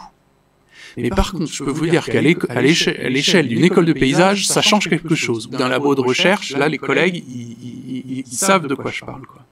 Donc, et ça, je pense qu'à l'avenir, il faut qu'on aille vers là, dans toutes les régions. Dans toutes les régions. C'est-à-dire inscrire ces réseaux paysages. Le paysage, il n'est pas doté d'une administration, vous le savez. Il est ventilé, émietté dans tout un tas de bureaux qui sont tout le temps en mutation, tout le temps en réforme, en refonte, et qui n'arrivent pas à installer un suivi pérenne et consistant, une vraie capitalisation de l'expérience de paysage, et notamment des paysagistes. C'est une catastrophe absolue. Pour nous, pour la profession, pour vous, jeunes gens, c'est une catastrophe absolue. En fait, on est tout le temps dans un processus de sable mouvant qui s'auto-engloutit en permanence. S'il n'y a pas un appui, un support qui capitalise, qui assure, qui anime et tout ça, c'est pas la peine. Donc je pense que cette animation, si elle ne se fait pas à partir d'un ministère, elle peut se faire à partir de ces régions et à partir de ces structures de réseau paysage. Je pense que c'est une des hypothèses parmi les plus sérieuses qu'on ait à considérer pour les années à venir. Jusqu'à ce qu'on en trouve une autre, j'en sais rien. Vous aurez sûrement des tas d'idées, tant mieux. Moi, pour le moment, après 20 ans à graviter dans ces trucs, à avoir, comme je disais, ces jeux vidéo là qui s'effondrent, je ne vois que ça pour nous maintenir à flot. C'est-à-dire que Joséphine, aujourd'hui, qui est animatrice de ce réseau, elle peut partir ailleurs, ou Agnès, qui vient de partir à l'ONF, c'est très bien qu'Agnès soit partie à l'ONF. On a une compétence de plus dans le monde de l'ONF, et on sait que toute l'histoire de cette carte narrative, maintenant, quelque part, je suis certain qu'elle va faire absorber ça aux forestiers dans tout le nord de la France. Il en ressortira ce qu'il en ressortira, mais je sais qu'on va bien se marrer. On se marre bien avec Agnès. Et donc, et qu'il y a quelque chose d'extrêmement stimulant, surtout, qui en sort. Etc., etc. Donc, vous voyez, il y a cette dimension. Je pense que on est en train d'inventer une certaine sociabilité professionnelle au travers de ce réseau, et qui n'est pas que tournée Alors c'est pas une critique pour la FFP, ils y peuvent rien les pauvres, qui est pas uniquement tournée sur la défense d'un titre ou de quelque chose qui est complètement nécessaire par ailleurs. Donc qui élargit en tout cas ce qu'on est à des gens qui sont complètement passionnés de paysage, qui n'ont pas été formés dans nos écoles, mais qui sont des partenaires, des compagnons de route absolument extraordinaires, et qui sont aujourd'hui les meilleurs ambassadeurs aussi pour les démarches paysagères. Je pense au Conservatoire du Littoral, tous les chargés de mission qui portent l'approche paysagère aujourd'hui au Conservatoire ne sont pas nécessairement des paysagistes. Alain va vous le dire la dernière fois, Alain Frété. Mais ce sont aujourd'hui eux qui font que vos compétences seront utilisées au bon endroit, au bon moment, avec des résultats. Et c'est ces résultats qui feront la légitimité de cette profession, de cette notion de paysage. Vous voyez, c'est quelque chose, voilà, c'est une sorte d'escalier comme ça qu'il faut grimper. Ça, c'était vraiment le message que je voulais vous faire passer. Après, alors est-ce que tout ça fait une école ? Un autre type d'école que nos écoles de paysage, qui doivent rester, hein, là-dessus je veux rassurer les collègues, je suis pas venu pour les exploser. Bon, on sait que nos écoles, elles fonctionnent très bien hors les murs également, hein. C'est là que même des fois on se dit on aurait envie qu'elles fonctionnent tout le temps comme ça, enfin en tout cas moi. Mais là, ce qui est intéressant, c'est de voir qu'en fait, ces réseaux, ce sont des lieux d'apprentissage. En fait, ce sont ce qu'on appelle en sociologie des organisations apprenantes. C'est-à-dire qu'elles cherchent toujours à se remettre à jour, à se critiquer, à prendre une distance et puis à essayer de monter en compétences au fur et à mesure qu'elles évoluent. Et évidemment, avec les enjeux de changement climatique, d'érosion de la biodiversité, il y a une nécessité en fait de tout le temps nous réévaluer nos modes d'action et en permanence. Donc on doit être nous-mêmes apprenants, organisation apprenante. Donc ce réseau, pour moi, c'est vraiment le cas d'une école, une sorte d'école de paysage hors les murs ou sans murs, comme j'ai voulu le dire. Et c'est donc une aventure de transmission. Est-ce qu'il faut continuer à généraliser? Je ne sais pas du tout ce qui se passera à l'avenir. Pour moi, en fait, tout ça, c'est à la fois très proche et très lointain. C'est pas si évident d'un point de vue institutionnel de tenir ça. En même temps, ce qu'on démontre nous à l'échelle du CPER, c'est que ça marche, et ça marche même, j'oserais dire, mieux que dans d'autres compartiments de l'action publique, qui sont plus inféodés à des logiques, plus mécanistes, plus hiérarchiques, plus quantitatives, je ne sais pas. Et donc, on a, je pense, su attirer l'attention aussi d'un certain nombre de décideurs et qui, j'espère, retiendront quelque chose de cette expérience. Voilà, merci à vous tous.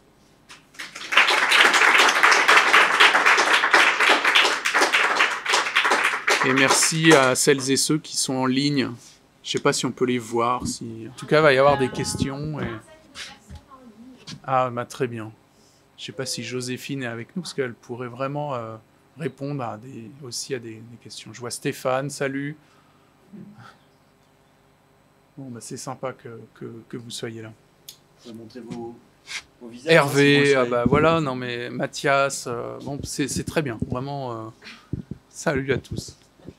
Anne-Lise. Pour le moment, vous êtes que des noms, des mots, mais n'hésitez pas à vous signaler si vous avez besoin ou envie d'intervenir. Enfin, vous êtes vraiment les bienvenus. On est un peu dans cette double...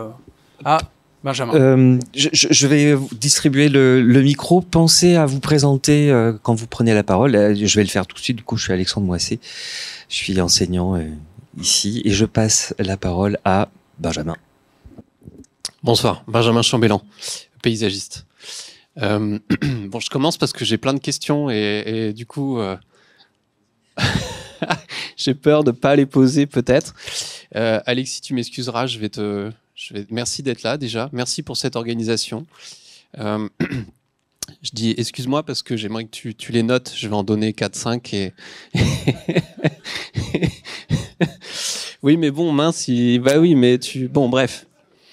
Je l'ai dit quand même, et tu fais ce que tu peux, et après les autres enchaînent, mais... Pardon, j'ai trop de questions.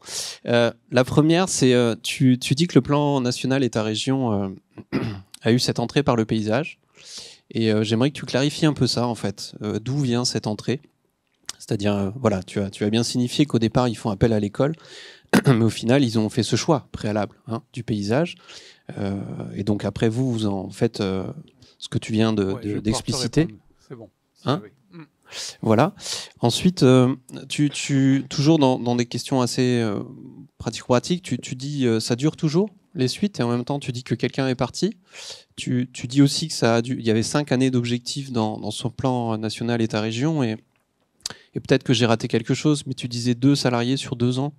Est-ce que tu peux préciser ces temporalités qui sont assez importantes à mes yeux, et du coup les suites, comment vous faites, quels sont les budgets, les personnes, tu vois, pour faire vivre ce réseau, parce que je vois bien à quel point ce travail a été vraiment passionnant, et à quel point il a tenu aussi sur toi et sur ces 2 personnes, je pense. J'avais une autre question sur la mobilisation de l'écrit, parce que en fait, ce travail me stimule beaucoup là, de dire c'est eux qui écrivent. Pour moi, il y a 3 choses. Tu dis c'est eux qui écrivent, donc il y a cette pratique textuelle que vous les amenez à faire. En même temps, il y a ce voyage photographique, donc c'est-à-dire tu viens documenter, compléter la documentation. Il me semble que tu l'as dit comme ça.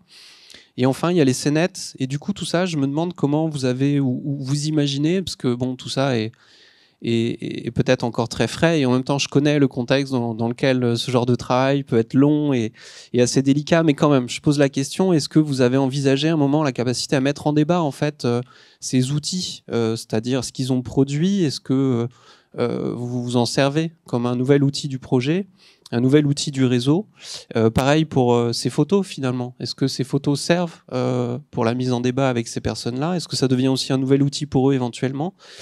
Et ces scénettes graphiques qui se transforment tout d'un coup dans une carte narrative qui a l'air extraordinaire, mais pareil, comment tu vois ces différents outils pourraient éventuellement les apporter pour les suites? Bon, je termine sur une dernière. C'est la question des valeurs, parce que tu sais à quel point c'est important pour moi ces questions-là, et quand tu explicites que tout d'un coup il y a ça devient en fait une démarche sociale, et tu parles aussi des amitiés qui se développent. Mais je sais aussi à quel point que dans un réseau comme ça, sur sa temporalité, la diversité des personnes, tu parles de 200 personnes actives, ça m'interroge sur la compréhension en fait, et sur le partage des valeurs, ou en tout cas et même voire des controverses en fait que ça a pu exprimer. C'est-à-dire vous n'êtes pas tous sur le même niveau, j'imagine. Et donc ça m'amène au cœur de ces relations sociales et de ces amitiés, et peut-être même il n'y a pas que des amitiés. Comment vous avez vécu en fait ce bouillonnement humain, pour le dire autrement, et comment vous avez partagé ou non des choses sur les questions paysagères. Voilà. Allez, je m'y mets. Alors la première, c'est bien simple. Je vais faire la réponse la plus courte et efficace. Le préfet fait du vélo. Je répète, le préfet fait du vélo. Ça n'est pas un nom de code pour vous annoncer un parachutage d'armes de cette nuit au milieu du domaine universitaire. C'est pour vous dire que c'est un haut fonctionnaire qui assume de parler de paysage, qui observe le paysage, qui en parle très bien, et qui a lui-même toujours en tête l'évolution de ses propres paysages affectifs, et qui corrèle ça avec les décisions politiques, administratives que lui prend en tant que préfet. Donc il a cette espèce de réflexivité. Ça a été une discussion toujours très fructueuse avec lui. Donc il est venu vers l'école du paysage. Après, il y a des questions de jonction de personnes, de réseaux qui ne sont pas ceux du réseau paysage, qui sont les réseaux de l'aménagement du territoire. C'est-à-dire que quand on a un directeur d'école du paysage qui a été chargé de mission à la DATAR, préalablement, ça aide. Donc, surveillez bien qui sont vos directions, qui vous recrutez dans vos directeurs, directions et tout ça, parce que c'est leur réseau aussi qui fait le vôtre, quelque part, dans cette logique un peu non pas d'auto-engendrement, mais de développement, en fait, et de prendre de l'essor et de faire un pas de côté. Bon, c'est pas une réponse à laquelle tu t'attendais peut-être, mais il y en aura sûrement. Après, sur la temporalité, c'est vrai que la première, les premiers 5 ans, ça se termine en 2020. On espérait, après 2020, en fait, un nouveau CPIER. Ça a pris plus de temps que prévu. En fait, on ne sait pas vraiment si les régions s'entendent toujours. Les régions, au sens très très hiérarchique du terme, hein, au sens les hauts étages. Nous, on n'est rien. On n'a jamais rencontré les présidents, présidentes de région, leur cabinet, tout ça. On a besoin de très peu pour exister, mais pour exister, il faut qu'ils s'entendent bien. Donc, pour le moment, en fait, ils prolongent le premier contrat de plan par des avenants. Et donc, ils dupliquent chaque année à peu près les sommes, les dispositifs, en attendant les présidentielles et en attendant, on l'espère, peut-être une deuxième phase. C'est pour ça qu'on a fait le bouquin, parce que ça peut s'arrêter. Ce sera peut-être pas un drame, après tout. C'était une belle aventure. Mais voilà, restera quelque chose à archiver quelque part dans les médiathèques. Et puis nous, on verra ce qu'on devient. En tout cas, a priori, on a des outils pour s'échapper et puis pour relayer, pour prendre appui sur d'autres, justement sur ce réseau. Oui, donc salariés, c'est 2 personnes. Oui, c'est 2 personnes. Et en fait, mais le test, c'est quand elles partent. C'est ça qui est très très intéressant à vivre. C'est comment on fait tenir quelque chose au-delà de l'engagement des personnes. Et qu'est-ce que ça veut dire partir? Est-ce que c'est d'un coup, je claque la porte, je m'en vais, je pars, et je pars avec mon expérience, mon bagage? Ou est-ce qu'au contraire, je referme la porte très méticuleusement, très doucement, en laissant quelqu'un entrer, en prenant le temps de lui donner les choses, en prenant le temps de l'accompagner, de l'emmener à droite à gauche, de lui ouvrir les bonnes portes, qu'elle prenne appui, qu'elle prenne confiance, ne serait-ce que prendre confiance par rapport à sa manière d'être en réunion, face à des élus, des administrations, etc. Voilà, c'est ça qu'on a appris un peu tous ensemble et qu'il ne faut pas perdre. Et que, voilà, moi j'aime énormément quand Joséphine maintenant intervient auprès des étudiants aussi pour leur expliquer aussi comment, ne serait-ce qu'animer tout ça, quoi. Donc, est-ce que ça... Enfin, je sais pas. Après, c'est plein de questions. Je sais pas si je réponds vraiment. Mobilisation de l'écrit et des outils. Alors, c'est vrai qu'il faudrait qu'on prenne le temps maintenant de prendre du recul par rapport à tout ça. Et ça serait bien, en fait, que cette prise de recul, peut-être plus critique, elle soit pas menée par nous, mais par quelqu'un d'autre, de complètement extérieur. En fait, on a beaucoup souffert dans la recherche en paysage du fait que très souvent, les évaluations de politique, tout ça était de paysage, c'était assez endogène, quoi. Et par exemple, il faudrait que soit vous à Bordeaux qui fassiez cette enquête sur ce qui se passe dans la vallée de la Seine pour comprendre est-ce que finalement c'est mobilisé ou pas. Ça serait vous ou d'autres. Ça peut être Hervé à Angers, ça peut être plein d'autres, ou même des gens pas du tout dans le monde du paysage.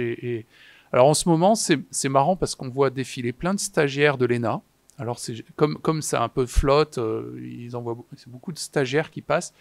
Et alors ils découvrent tout ce qu'on a fait. Voilà. Donc c'est très intéressant, même pour nous, quoi, de nous confronter à des cursus auxquels on n'avait pas du tout l'habitude de se confronter. Donc j'espère aussi qu'on va faire des petits dans d'autres structures pédagogiques et en lien avec derrière des corps actifs. Donc, nouvel outil, oui, en effet, oui, c'est vraiment un nouvel outil, mais qu'est-ce qui va en rester de... Oui, enfin, je sais pas. Je sais pas, et je pense que quelque part, faudrait qu'on puisse l'apprendre, mais par d'autres que nous. Sinon, on va vous dire, mais c'est génial, nous, on est super contents, et tout ça. Vous en foutez qu'on soit content. Ce qui compte, c'est que ça soit efficace, c'est de voir comment c'est efficace, et généralement, c'est efficace quand c'est détourné. Donc, c'est pas nous qui allons détourner l'outil qu'on a monté. Donc, ce qui est intéressant, c'est de voir comment il va être détourné. Et après, sur les valeurs, alors, il n'y a jamais eu de charte, de documents qui énoncent les valeurs communes, par exemple, enfin, il y en a, mais ils ne sont pas discutés. Il n'y a pas, par exemple, dans la gouvernance du réseau, d'assemblée générale ou d'association, de portage. En fait, on n'a pas du tout institutionnalisé ou institué c'est très souvent le voyage atelier qui sert un peu de moment fort, de temps fort, parce que c'est le seul moment vraiment où on se voit un peu à côté des temps très, très professionnels. Et c'est là c'est dans ces moments généralement qu'on se rend compte de l'extraordinaire charge de valeur que portent les gens qui viennent, qui acceptent de consacrer 2 journées de leur emploi du temps généralement très chargé pour s'impliquer dans ces voyages ateliers, pour nourrir une question qui n'est pas forcément la leur au départ, mais qui peut le devenir. Et oui, c'est là qu'on mesure en tout cas les connivences, les échanges. Et puis, on a vécu l'an dernier un drame qui a été terrible, mais terrible, ça a été le décès de Boris Mingui, qui a été notre alter ego, qui était un camarade de promo, qui était notre alter ego à l'agence d'urbanisme du Havre, qui a laissé un vide, mais monumental. Il était directeur de CAE. Et voilà, et du coup, en fait, on se rend compte qu'en effet, on a tous au-delà des engagements professionnels, oui, on a clairement tous des liens qui sont affectifs, quoi, très très profondément, bien au-delà de ces... Mais ça se dit pas trop, enfin, ça s'exprime dans des moments comme ça, mais je pense que c'est plus une connivence. Je sais pas comment c'est étudié tout ça, mais c'est pas mon métier d'étudier ça, je sais pas le faire, moi.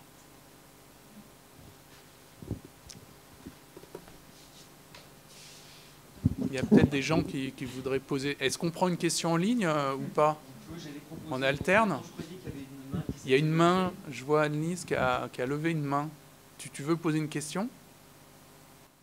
Oui, vous m'entendez? Oui. Bon, d'abord, merci beaucoup pour cette présentation. Et puis aux organisateurs qui permettent à des gens perdus comme moi dans un village savoyard d'assister à ce genre d'événement. C'est vraiment agréable.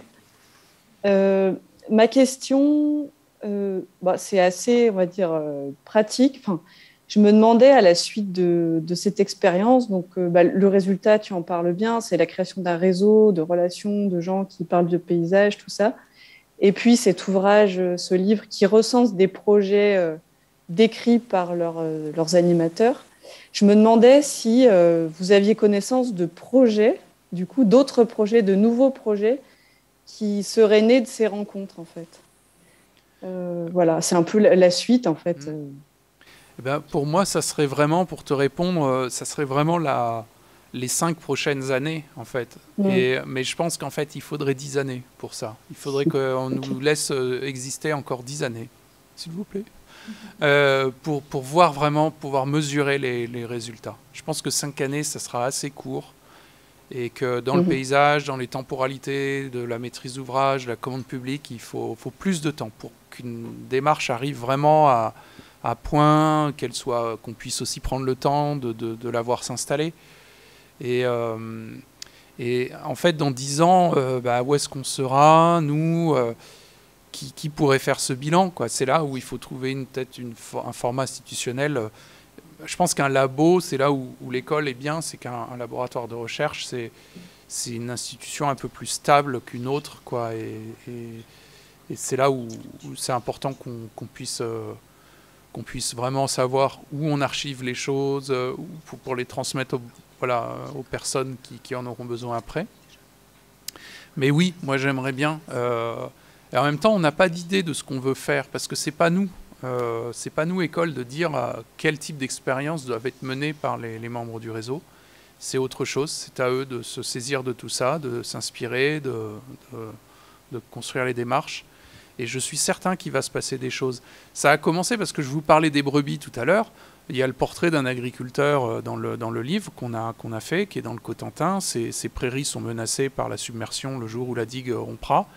Et en fait, entre le moment où on a écrit le texte avec lui et le moment où on lui a apporté le livre, les brebis, elles sont arrivées dans ces prairies. Vous voyez, donc on peut avoir des résultats à court terme, mais c'est un agriculteur et en fait, pour sauver le littoral français, il faudrait carrément une filière. Donc vous voyez, c'est d'une autre échelle. Mais on a besoin aussi de ces espèces de prémices et d'être là pour les observer.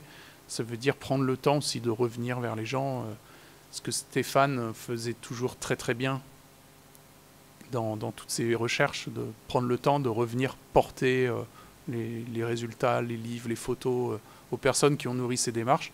On leur doit, en fait. Et en fait, en faisant ça, on apprend beaucoup de comment elles intègrent ces évolutions. Donc il y a des choses qui vont très vite, mais je pense que si on veut couvrir la superficie du spectre, il faudra bien 10 années, et encore. On aurait envie du livre 2, en fait. Alors, c'est dans 10 ans. C'est ça. Peut-être quelqu'un d'autre que moi pour l'écrire, mais en tout cas, oui.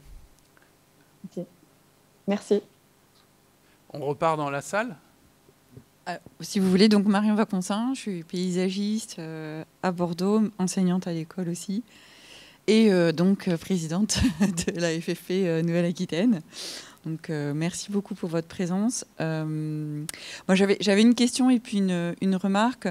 Ma question, ça serait, enfin ça va de l'ordre du bilan aussi. Est-ce que vous avez justement remarqué que ce réseau a permis d'installer une véritable solidarité intercommunale, c'est-à-dire surtout quand on est sur ces questions de l'eau, amont, aval, des villes, de l'imperméabilisation, etc. C'est vrai que ça paraît incroyable, mais on n'a pas encore l'impression que sur ces échelles de territoire, il y a une véritable solidarité qui prenne en compte ces questions-là. C'est-à-dire là où je retiens l'eau, où je te permets de rester un peu hors d'eau, qu'est-ce que tu me rapportes, enfin, voilà, moi, c'était des questions qu'on se pose aussi avec Sonia, notamment sur le plan de gestion des ports de l'entre-deux-mers. Et puis là, juste la remarque, j'ai l'impression quand même, pour aller dans votre sens, que quand on fait effectivement des études en paysage, on s'aperçoit de plus en plus, mais même des projets de maîtrise d'œuvre un peu à grande échelle, que la maîtrise d'ouvrage telle qu'elle est au départ prononcée ou déclarée n'est jamais la bonne configuration, n'est jamais la bonne architecture de maîtrise d'ouvrage, et que le paysagiste a tendance, et de plus en plus là, ces dernières années, à créer sa propre configuration de maîtrise d'ouvrage, comme d'aller chercher les acteurs pour recréer vraiment son milieu en fait, de projet. Et j'ai l'impression que c'est vraiment une spécificité de notre profession. Dont on parle pas beaucoup, et là on commence effectivement à en parler. Il y a l'histoire du Fab Lab, du parc des Coteaux, il y a effectivement des expériences comme celle-ci, ces réseaux. Ça peut être dans d'autres projets plus urbains, voilà, d'autres types d'acteurs qu'on met effectivement en réseau, mais j'ai l'impression que c'est vraiment quelque chose à étudier, parce que je le vois depuis 20 ans. On passe tout le temps comme ça, en recréant les acteurs qu'il nous faut autour de la table. Oui, c'est un peu gonflé, mais oui, c'est vrai. Les paysagistes sont un peu gonflés en général. Hein.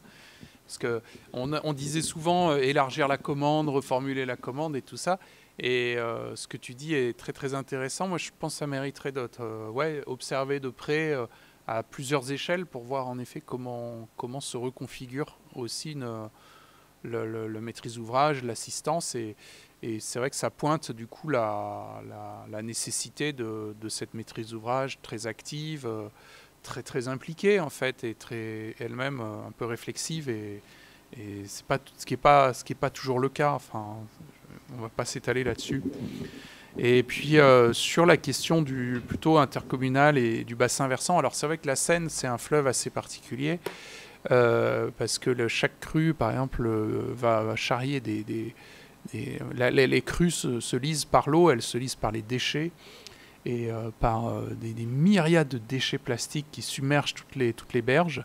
Et en fait, les élus ne nous ont pas attendus là-dessus. Ils ont créé en fait une association qui permet d'un peu d'échanger sur ces problématiques amont-aval. Mais c'est une association de communes riveraines de la Seine. Et alors nous, on travaille avec une définition de la vallée de la Seine qui est très très bizarre. Enfin, l'État nous a quand même tordu le bassin versant de façon assez spectaculaire, parce que d'une part, tout l'amont, en amont de Paris, n'existe pas. Hein, vous voyez, enfin, la Seine, elle prend quand même sa source assez loin de Paris. Mais là, ce qu'on appelle vallée de la Seine au sens de l'État, ça va de Paris jusqu'à Cherbourg. Donc c'est une drôle de géographie. Et c'est un peu injuste pour les gens du bassin versant. Parce qu'en fait, quand la prochaine crue, j'ai retenu ça une fois, une parole, encore une fois, je retiens pas bien les chiffres, mais la prochaine crue centenale, comparable à 1910 à Paris, on considère qu'elle ferait aux alentours de 40-45 milliards d'euros de dégâts. Donc cette solidarité à l'échelle d'un bassin versant, je pense que retenir l'eau en amont, ça serait un beau projet de paysage pour faire des économies plus tard. Et je ne pense pas que ça coûtera 45 milliards d'euros. de remailler, de rendre les sols plus poreux sur l'échelle du bassin versant. C'est pour ça que l'Agence de l'eau s'intéresse de plus en plus à notre démarche. Des fois, on a l'impression que finalement, l'État s'est un peu désengagé de cette logique interrégionale et on se demande un peu ce qu'on va devenir là-dedans. Mais bon, il faut encore, là c'est très politique, c'est des échelons qui nous échappent complètement. Mais on voit qu'à un niveau technique et scientifique, par contre, l'Agence de l'eau, la ESN Seine-Normandie, elle est intéressée. Et comme d'autres agences de l'eau, Méditerranée, Adour-Garonne et tout ça, devraient être intéressées, à mon avis, beaucoup plus par ce qu'on fait dans les écoles de paysage et les solutions qu'on apporte. Parce que derrière, en fait, c'est sûr que le problème, c'est qu'on ne coûte pas assez cher, je crois, en fait. Je crois que c'est ça.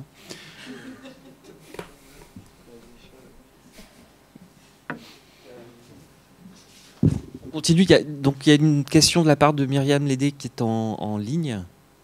Myriam qui est sur le bassin versant de la Loire. Voilà, exactement. Bonsoir Alexis. Et merci pour cette présentation qui est très claire. J'avais une seule question qui concernait l'Observatoire photographique du paysage.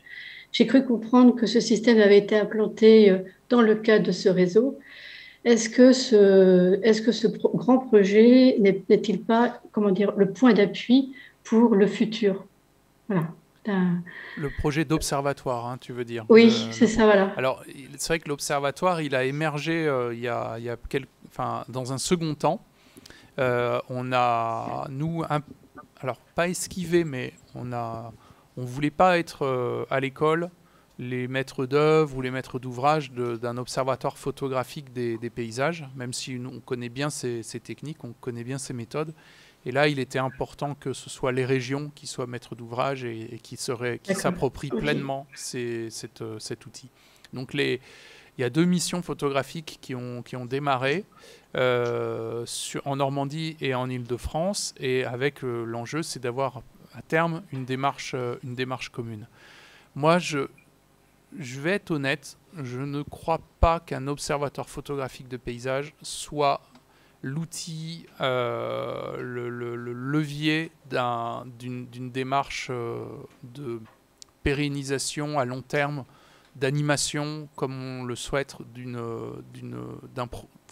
mise en projet de paysages sur ces grands territoires. Ça fait des années que je travaille sur les observatoires photographiques. Pierre-Angèle Vin, le photographe qui nous a accompagnés, a aussi un point de vue sur la question, parce qu'il a monté l'observatoire du Massif central depuis des années. Et je suis très partagé sur l'efficace sur ce qu'amènent les observatoires de paysages. Je crois qu'il fonctionne difficilement en France. Même le ministère n'arrive pas à faire fonctionner ceux qu'il a impulsés. Les collectivités ont beaucoup de mal à les pérenniser, à les installer dans le temps, à part les Vosges du Nord avec le photographe Thierry Girard, mais les autres se sont un peu évaporés ou ont connu des interruptions très longues. Et ça pose beaucoup de problèmes, de tensions entre le statut des auteurs, des documents, des photographies. Et je vois que là, même avec Normandie et Île-de-France, même la mise en relation des 2 démarches reste encore un peu difficile. Donc je suis nuancé sur la réponse par rapport aux observatoires photographiques, alors que c'est clairement un outil parmi d'autres, quoi. Mais je préfère installer les choses dans cette logique d'école, d'apprentissage, de montée de compétences plus large, en y incluant la photo, plutôt que de l'inféoder à de la photo qui me semble être un cheval un peu fragile. D'accord. Voilà, j'espère que je réponds à ta question. Merci. Ça peut être complémentaire à certains niveaux. Bonsoir. Paul Truyot, paysagiste, l'agence Truyot Hermel paysagiste à Bordeaux, et vice-président national de la Fédération française du paysage. Merci Alexis pour cette très très belle intervention, ce très beau sujet, cette thématique.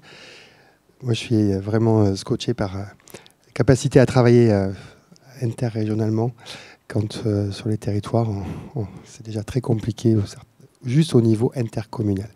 Donc je tiens vraiment à tirer mon chapeau pour ce travail. Et j'espère aussi qu'il va mener sur de longues années, il va pouvoir se poursuivre. et montrer aux jeunes étudiants que voilà, nos sujets, que ce soit maîtrise d'œuvre, études, recherche, sont toujours liés à des budgets de politique et sont toujours liés à un calendrier de politiciens de nos élections qui cadrent nos missions. Ça, c'est toute la vie, c'est comme ça. Alors que le temps du paysage est bien au-delà de ça. Deux remarques. D'abord, félicitations pour le prix du palmarès du paysage. On s'est rencontrés mardi dernier à Versailles. Mais au niveau de cette démarche, je voulais juste appuyer le trait sur la remarque que tu as faite tout à l'heure sur la Fédération française du paysage. Depuis 30 ans qu'elle existe, cette fédération, elle cherche à tout prix. Et la démarche profonde, c'est la Fédération française du paysage à relier et regrouper l'ensemble des acteurs du paysage. Et bien au-delà de ça, il y a bien la tâche et les amis du paysage sur des gens qui sont pas forcément paysagistes. Donc déjà paysagistes, maîtres d'œuvre, certes, en libéral, mais aussi, surtout, salariés du public, du privé, les étudiants. On vous attend, la fédération, les chercheurs, les enseignants, et bien au-delà, les gens qui ont le goût du paysage. Voilà, ça c'est très important de le repréciser. Juste sur la démarche ici, alors j'étais pas tout à fait à l'heure, mais est-ce que tu peux repréciser, je suis assez attaché à ça, mais enfin je suis intrigué par la façon dont ça peut se faire, sur la prise de contact avec, dans une démarche aussi générale et aussi, enfin, d'un territoire aussi vaste, la prise de contact, l'information auprès des habitants. Parce que la démarche, elle fait au niveau des acteurs. Je pense qu'avec les services de l'État, les régions, les CAU, etc., on arrive à toucher des acteurs locaux. Mais comment on arrive à prendre contact, à prendre attache et à échanger avec ceux qui font le paysage et les acteurs au quotidien, que sont les habitants? Merci beaucoup pour les questions et remarques. Mais en fait, la question des habitants, elle n'est pas du tout au cœur de notre dispositif. En fait, on s'en fiche. On n'en a rien à foutre. Non, je blague. Parce qu'en fait, on a fait beaucoup de boulot les uns les autres sur cette question-là, moi dans ma thèse en particulier. Donc c'est pas vrai qu'on s'en fiche. On sait bien qu'en fait, tout ça, c'est pour eux. Parce que la vallée de la Seine, j'en ai très peu parlé. J'ai très peu parlé de ce territoire, mais elle a un EPR, peut-être un deuxième en construction, c'est le territoire des raffineries, c'est tout le chapelet d'usines de Renault, de Flins, enfin, c'est énorme au niveau industriel. Elle fait de la raffinerie, il y a Lubrizol qui a explosé. Enfin, les mutations sociales, industrielles et sociales sur le territoire à venir, c'est considérable. C'est vraiment considérable. C'est en France un des territoires, j'imagine, avec le couloir de la chimie le long de la vallée du Rhône et le nucléaire et tout ça, où ça va le plus bouger, où ça bouge déjà. Et c'est vrai qu'il y a des investissements considérables.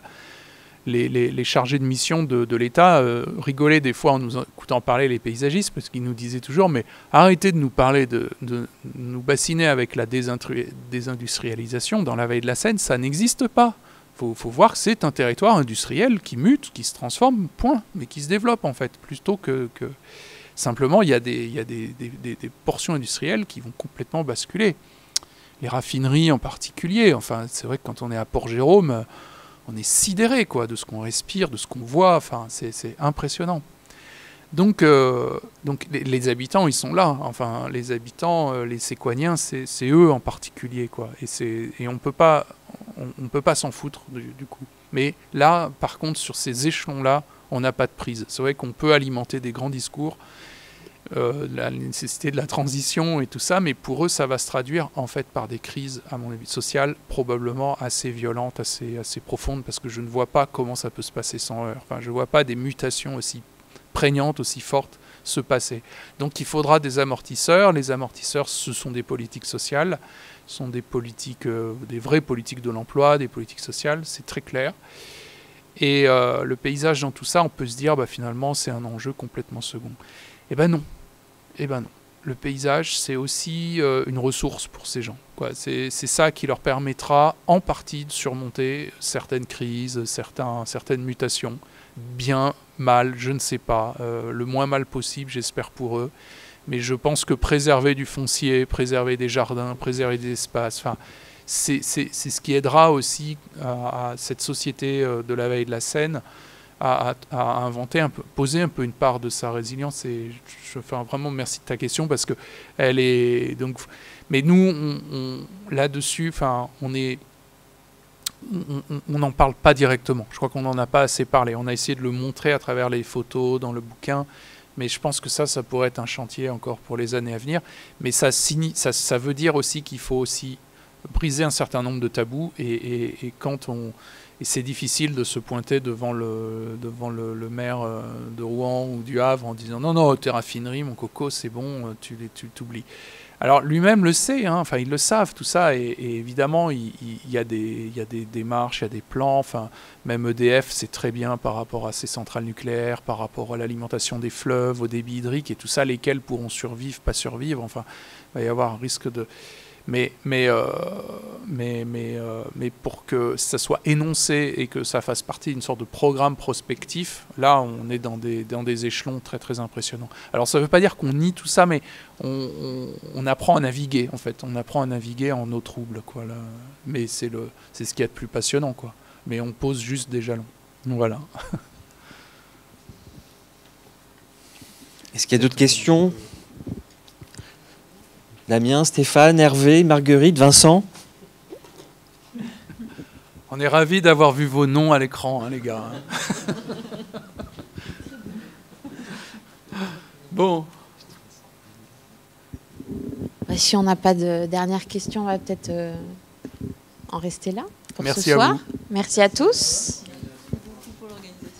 Et puis à la prochaine expérience.